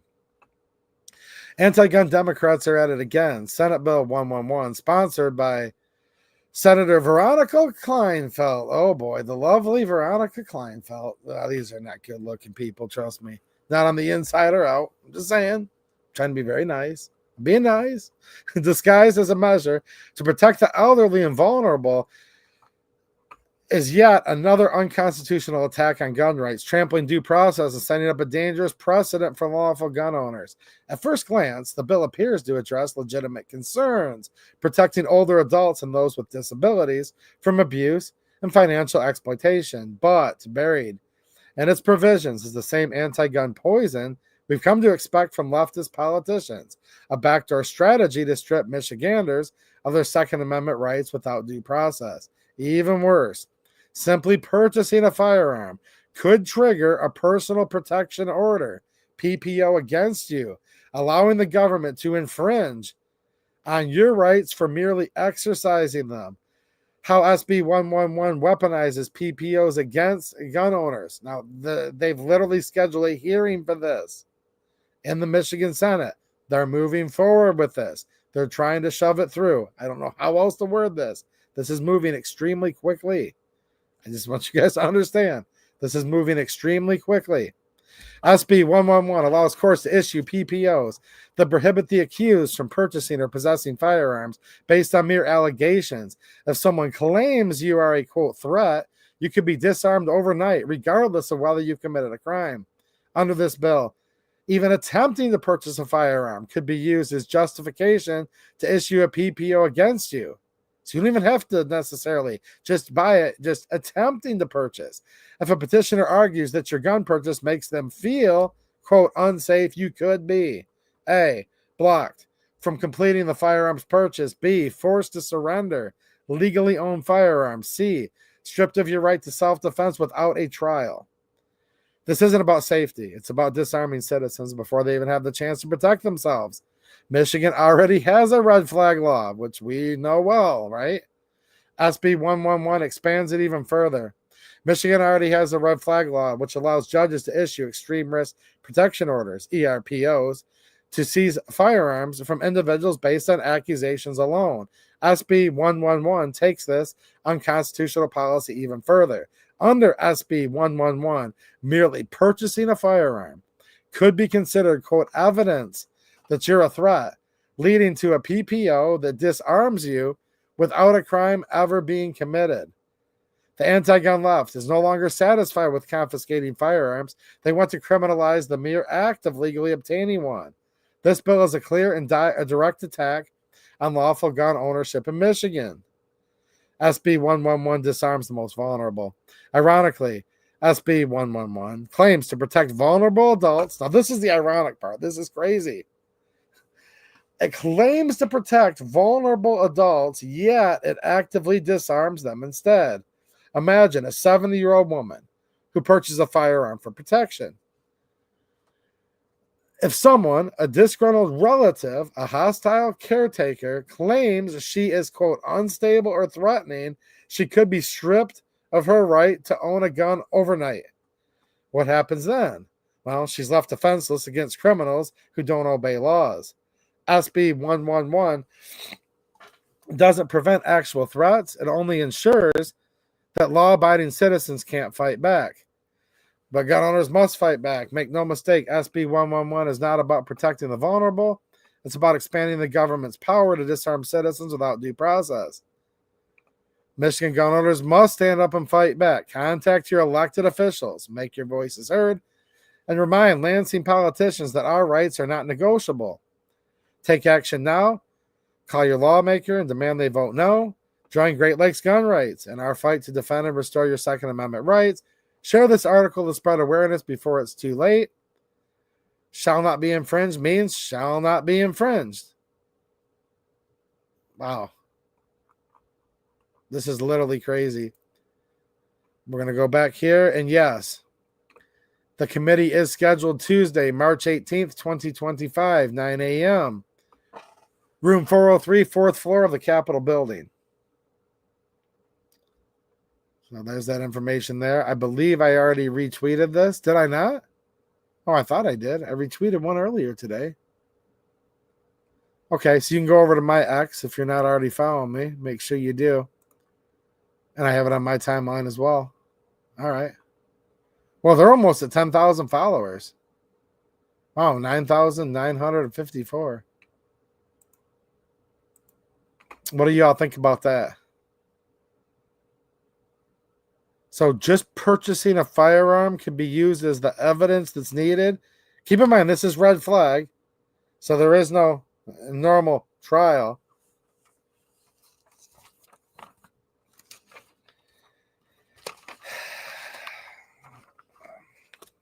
Yeah.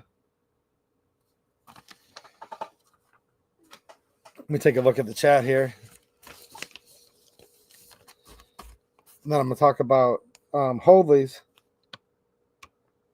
House Bill 4213, which is curtailing some infringements on our right to keep and bear arms, which is a good thing. What's up, QD? Wow, look at all these channel members in the chat tonight all of a sudden. Wow, look at all you guys in here. What I recommend, if you go back, there's lots of stuff on the channel. But what I recommend is you go back, if you're a new channel member here, go back and look at the members only videos. My particular suggestion is the one with the snails. Okay. I know that's one of QD's favorites. We have some extra behind the scenes videos, particularly the ones with the snails, I think. Probably one of the most important things I've done on this channel would be that video. Wait a minute, QD, that was a friendly challenge. His message he left, first and only time I'll ever ask all of you for a favor. Well, let's remember what he said here. He's asking you all, here's your homework. Family Foundation School. Everyone in this chat, educate yourselves. Okay? Educate yourself. I need to educate myself too. Thank you for the homework assignment. Wait, what's this? Well, that's why I'm seeing so many more members. Wow. QD has gifted 50 2A EDU memberships. Well, thanks, man. I appreciate it. Because I was looking through here, I'm like, wow, another channel member. Geez, another one. Wow. That's why. Oh, 2A Warrior. Oh, man, you missed the channel membership. I guess everybody didn't get one, but a lot of people got one. QD just gifted 50 channel memberships. Well, thanks, man. I really appreciate it. I'm going to have to send him some more fruit stickers now. Wow, look at this. Bryson? Nice. Okay, hold on a minute. Drew in Oregon, channel member. Lots of channel members in here. Wow, what's happening? Dale, he says, I had some banana pudding tonight. Cool. Okay, a lot of you are chiming in, and I do read these after the fact, too, just so you guys know. But I am seeing here, George is saying, I do like the interactions. They have value. Okay.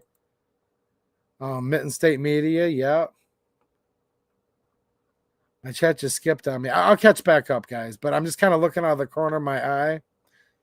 And yeah, a lot of you guys do like those chats. Okay. Good. Well, I don't know. I mean, I'm just trying to give you a different perspective that you might not always see, right?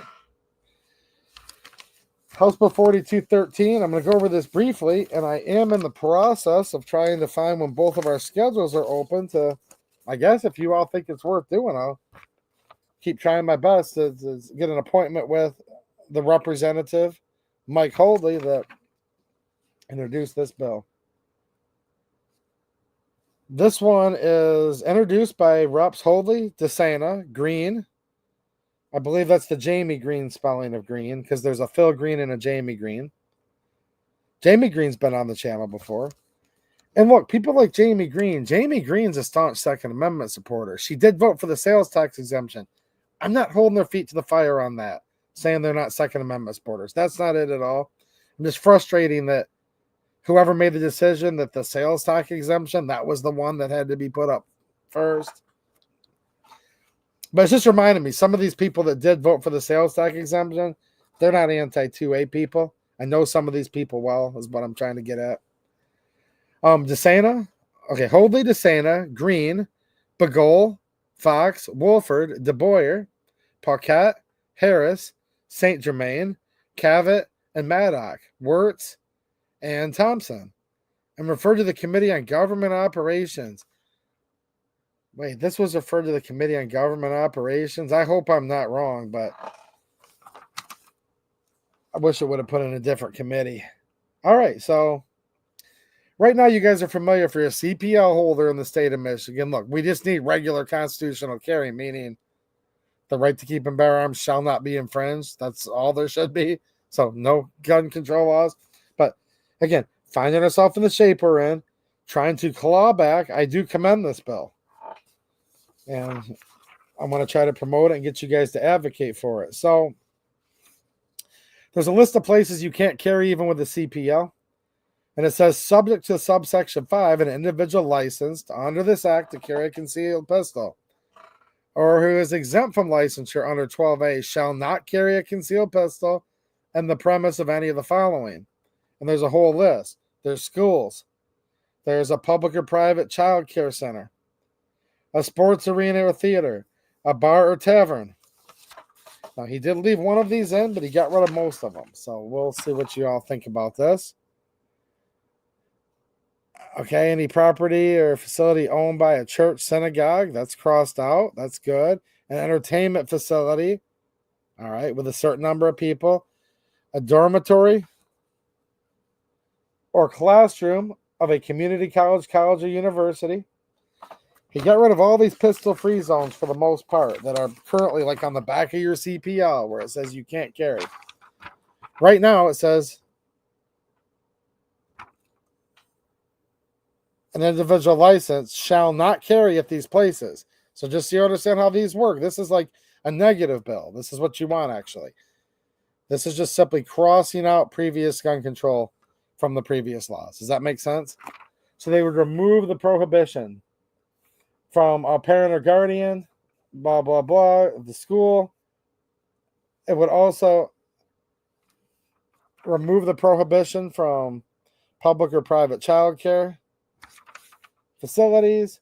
It'd remove the prohibition from the sports arena or stadium. It is still keeping the prohibition on a bar or tavern. What do you guys think about that? And I want your feedback because I'm going to talk to the representative.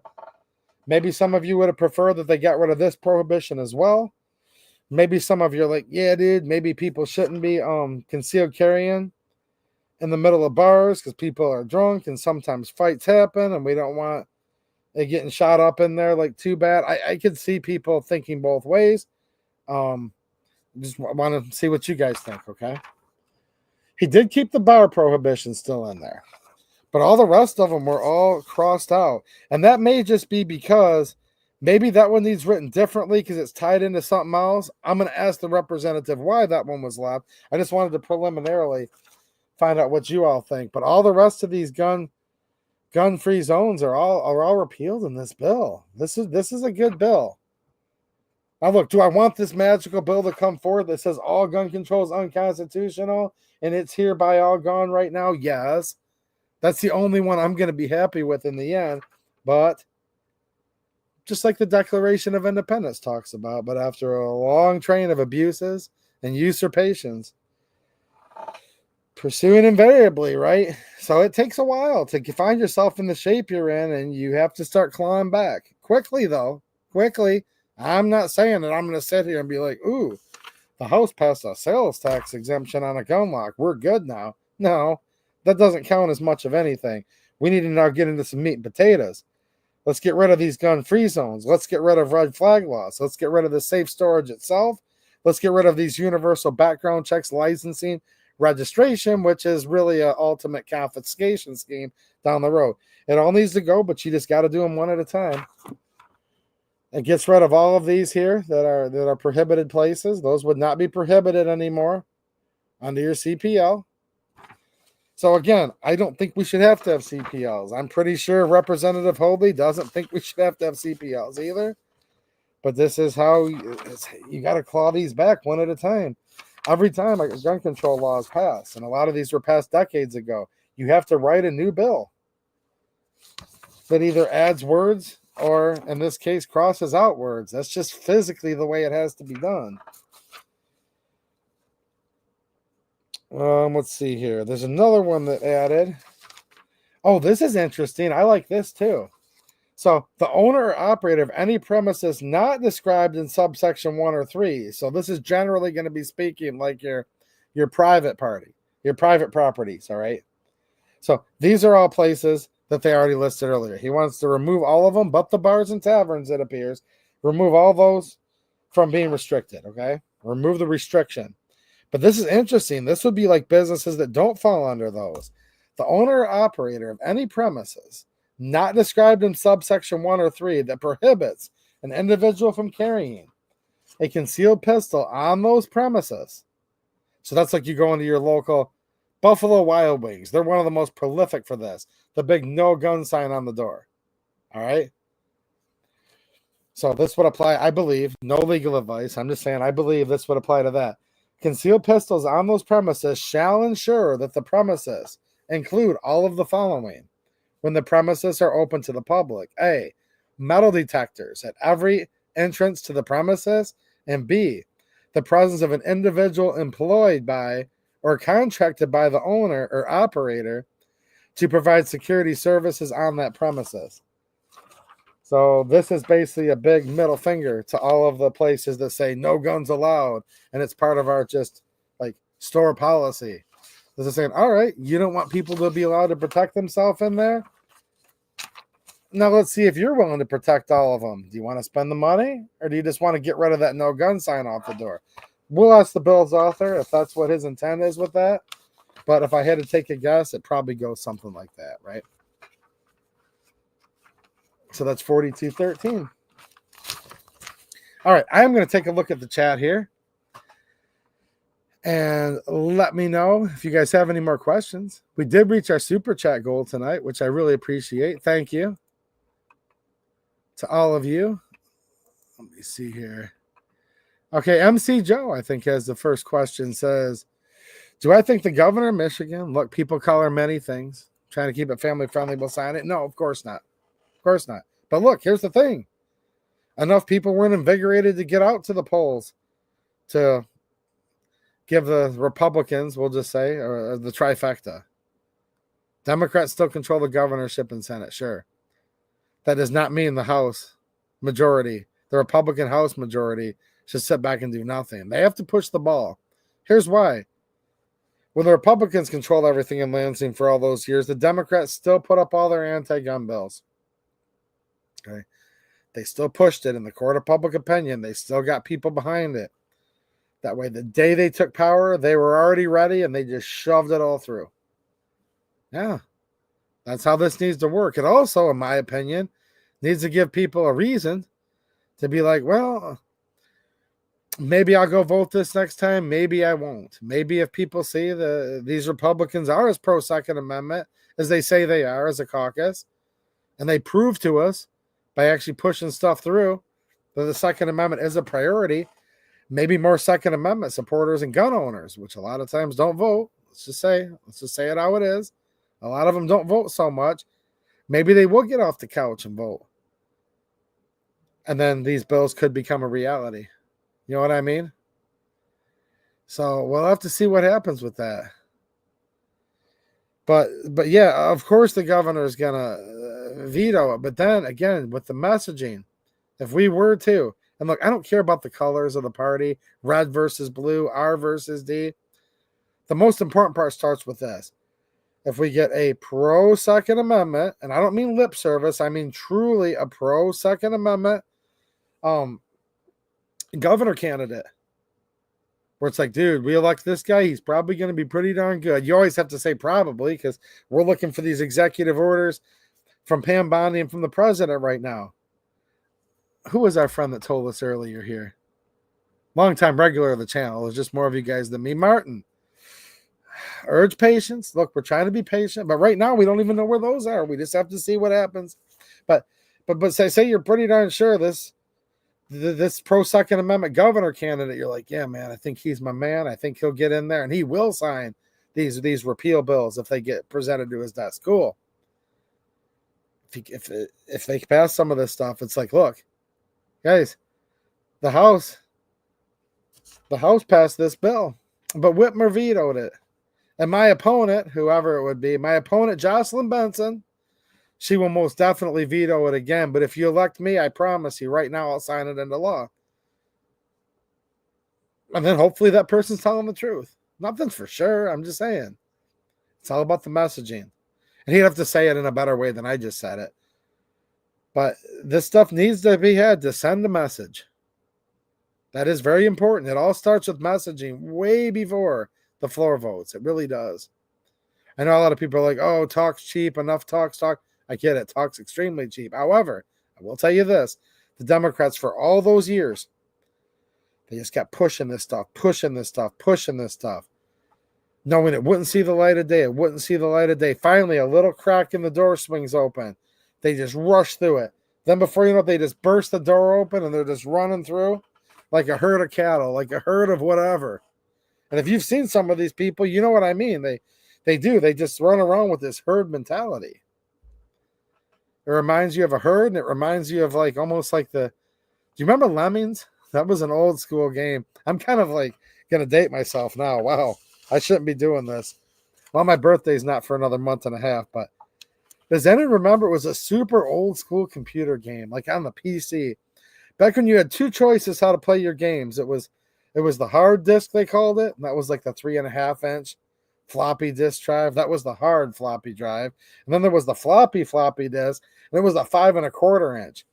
And it was little more than like glorified, like real thin, like vinyl material. Like we're talking old school computer days. There used to be this game called Lemmings. And I'll tell you what, this is based off a real animal, they say. But then some people say, no, the real animal's smarter than this. But it was an old game called Lemmings. Chime in. But you're all going to admit that you're at least older than me or my age. They could walk like right off a cliff and they would just keep following each other, right?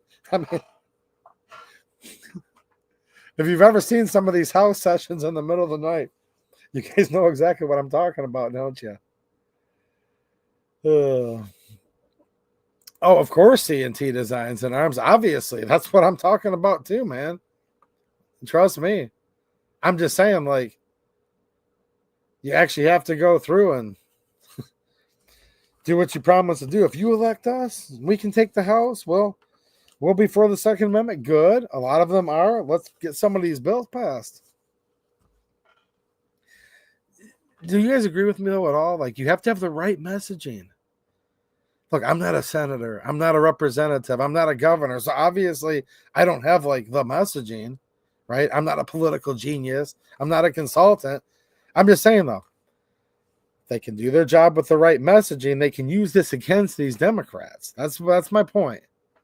Maybe some of you see where I'm heading with that. But look, you can use it against the Democrats all you want, but when the rubber meets the road, we need more pro-Second Amendment Republicans. And the pro-Second Amendment's the important part.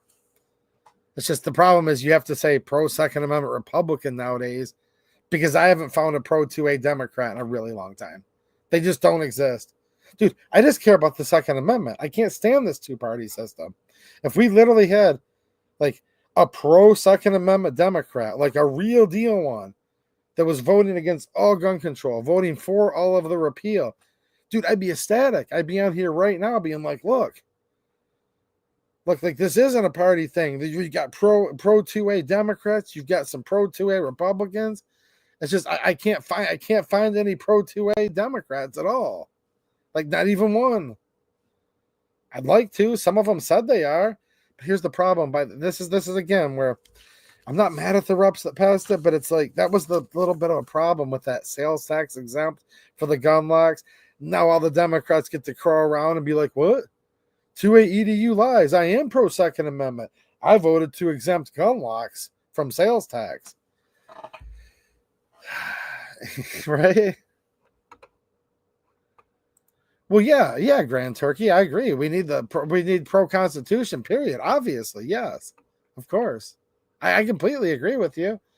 I was just talking about the 10th Amendment earlier. Look, I love the whole Constitution, especially the Bill of Rights. That's the most important part. But this being the 2A EDU channel, we're focused a little more on the Second Amendment and other things. Okay.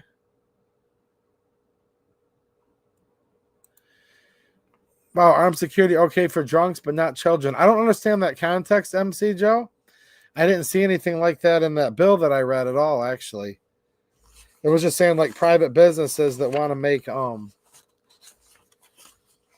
want to have their own gun-free zone, like so-and-so's. Maybe Buffalo Wild Wings was a bad place because they serve alcohol. Maybe that's the technicality you got me on. I just using them as an example. Starbucks. Let's say Starbucks has a sign that says no guns allowed on the door. Like they don't have a liquor license. They would have to provide metal detectors and armed security before they could do that. Look, they're not going to do that. That's a way to tell them, take that sign down. I've seen this in other bills in the past, in other words.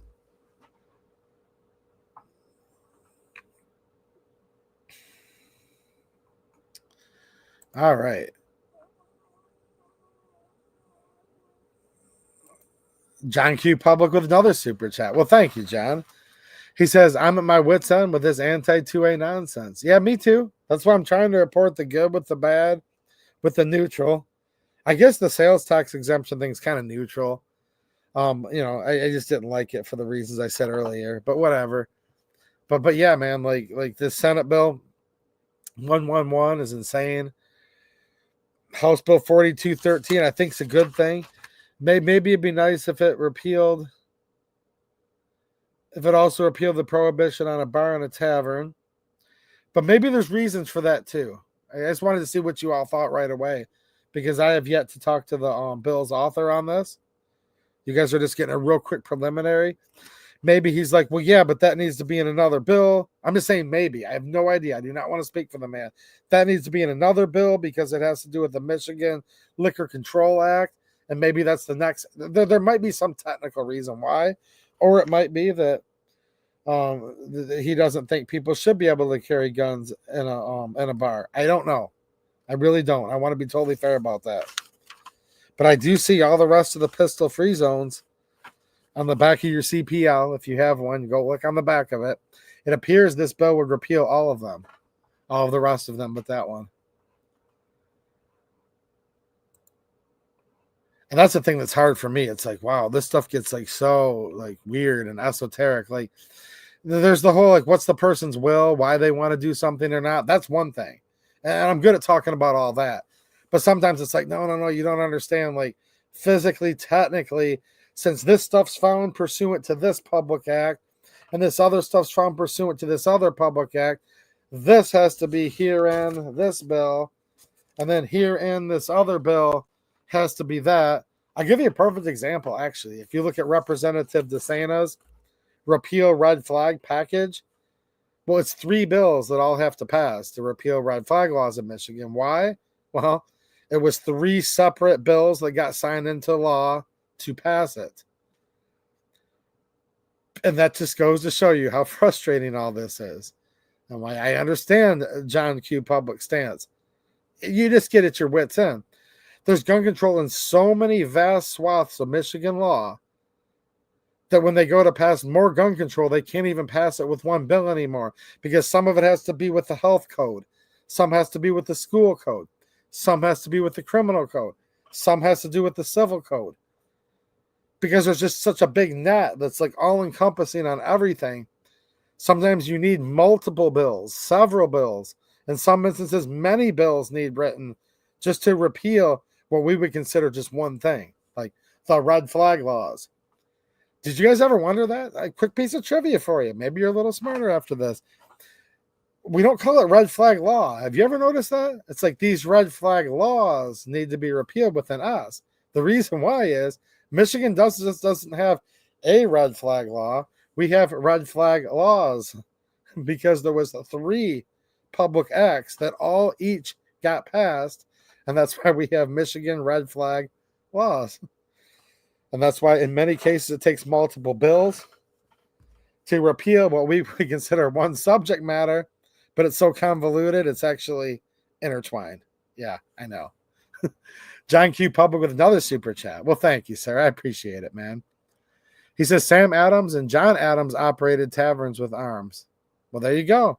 Now, operating a tavern with arms, according to current Michigan law, is a little bit different. Okay? As you guys may know, there are some of the... Look. The owner operator of an establishment licensed.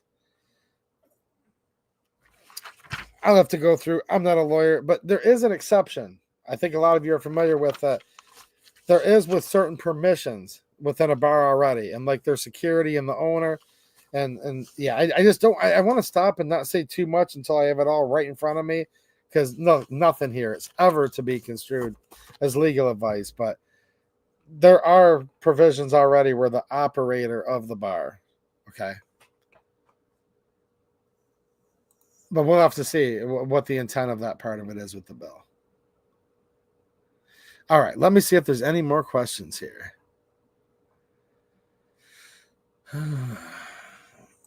Yeah, man, there's rhinos. Sure, there are. That's why I hate to get caught up in that whole like red versus blue. It's like pro Second Amendment Republicans. And we have to say that because we're in this 2-party system and there are no pro Second Amendment Democrats.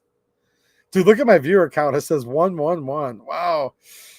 Share this with your friends. Maybe we can get another viewer. I don't want to be on 111. That's that Senate bill. Senate bill 111. That's how many people are still watching 2 hours in. So I appreciate all of you. There was a guy that left me a comment at the very end of last stream. I was like, dude, I'm 2 hours in. So shout out to anybody on replay who's still watching. Okay. And he actually came in and he said he was still watching. I'm going to give that guy a shout out. Is that all right? Give me 1 minute here, if you all don't mind. I was like, dude, I doubt there's anybody, watching 2 hours in on replay. But you got to give the replay crew a shout out too, because this is a live stream. And like all of you who are in here live, you guys are the most awesomest. But the replay crew, though, So this guy comes in, and I said this at the very, very end. The very end of the video. Let me find this guy. Got to give him a quick shout out. Killer Camp at Killer Campo.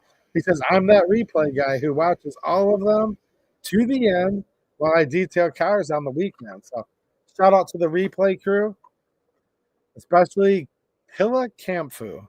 That is spelled Killacamfoo.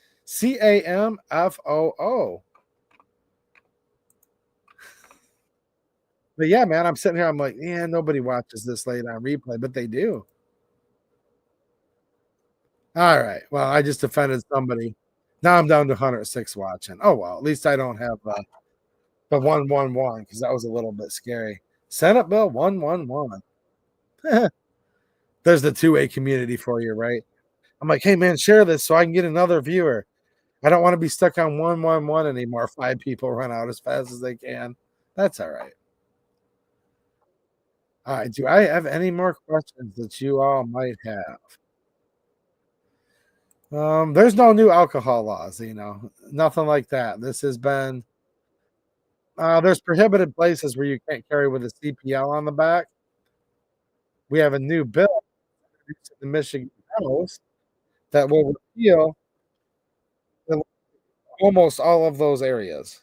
It would exempt them. They would no longer be gun-free zones. Here's maybe the only one that would be like ours. We'll ask the bill's author why.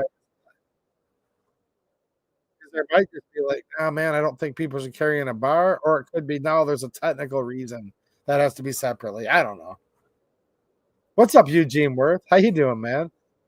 He says I stayed up late because it's been a while and really appreciate the channel. Well, nice to see you. Nice to see you.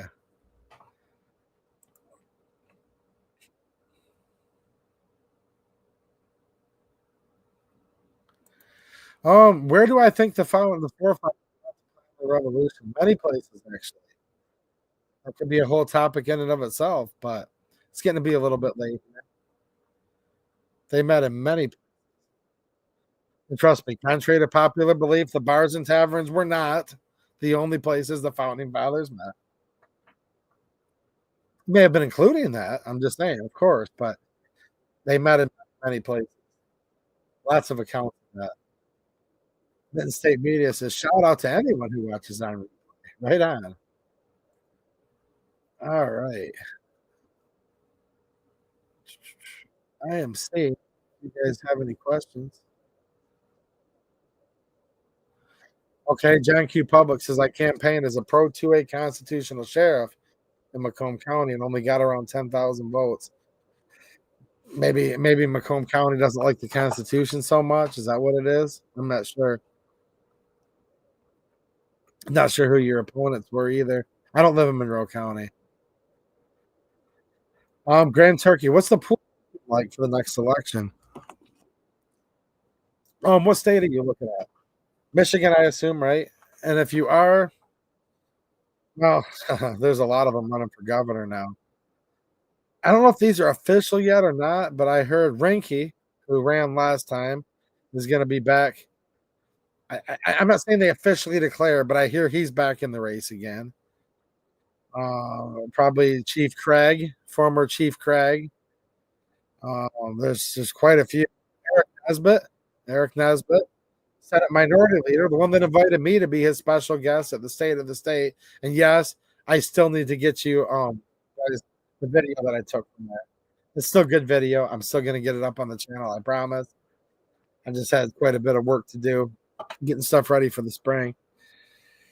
Tudor Dixon, I think she'll be running for the United States Senate. But look, man, with one of the Michigan Democrat senators getting elected to the United States Congress, Michigan Senate only has a one seat majority now. The Dems do in the Michigan Senate. The House has like what, a 4 or 5 seat majority? It's going to be close. We will have to see.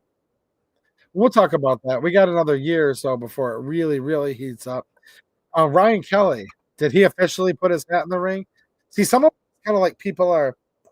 It's kind of like everyone knows they're gonna, but they haven't officially filed yet. You've got Gilchrist, the lieutenant governor, is now going to be running against Jocelyn Benson. Yeah. Well, I appreciate it, QD. I think they have limits on here for the night. You know what I'm saying? Let's see, how are we going to test those limits? Someone else can leave me a super chat like QD did, and then that'll prove our theory or not. Are any of you up for the challenge? Then we can find out if it's just QD or not. Thanks, QD. Well, I guess there is a limit. I have no idea you can that much. Like, no idea. Wow. Thank you. Can you guys believe he tried to leave me more of one? Rescue Nut. There he is. Thank you for the super chat, man, and a channel member. He says, appreciate the update. Well, you're welcome. Well, some more updates soon.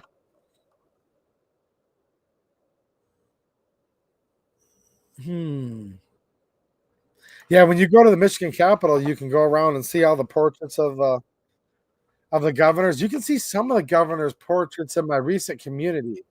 I think it's just called Post now, actually. My Post. See, after years of them calling it the community post, now it's just called Post on my YouTube channel. You'll see a picture of me standing along the edge of the railing in the rotunda in the one picture, and you'll see like behind me there's pictures of governors, and then I take a second picture. That's on my YouTube post. Go look at it. You can see some of the old governors. Booty Judge withdrew. Really? Wow. Is that enough saying Booty Judge pulled out? Did he pull out here?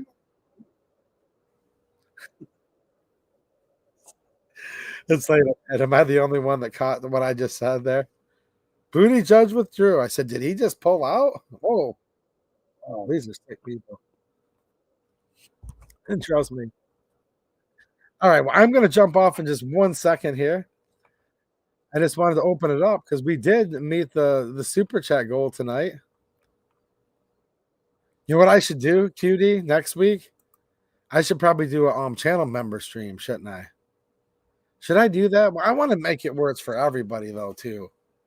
I do, though. I want to make the streams for everybody. Maybe since we have, maybe it's not alcohol, QD. You know I'm pretty square, man. Because I've never seen you drink out of chat. Though some of you guys got. I was trying to be very subtle.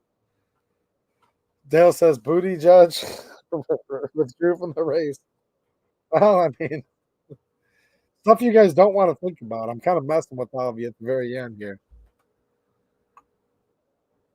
Maybe next week I should do it where like most of the stream is for everyone, and then do part of it for channel members. I want to give the members some more perks, but I don't want the channel to be like pay to play for everybody either, though. That's what I'm struggling with in my head, right? It's like, dude, you got to give your supporters like little extra perks. Like that's what you're supposed to do. And I want to let all of you know how much I appreciate you supporting. But that's such a fine line because I don't want that to tread on it just being like, oh, like this guy's pay to play. You know what I mean? It's one of those. Ooh. Well, yeah. I mean, is there anyone watching not a member?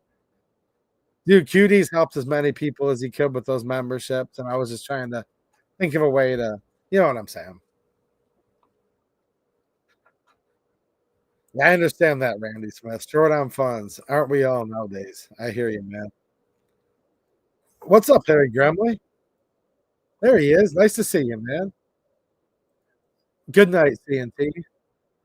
Who else is still in here tonight? I'm jumping off. Show's over. I'm just saying bye to a couple people.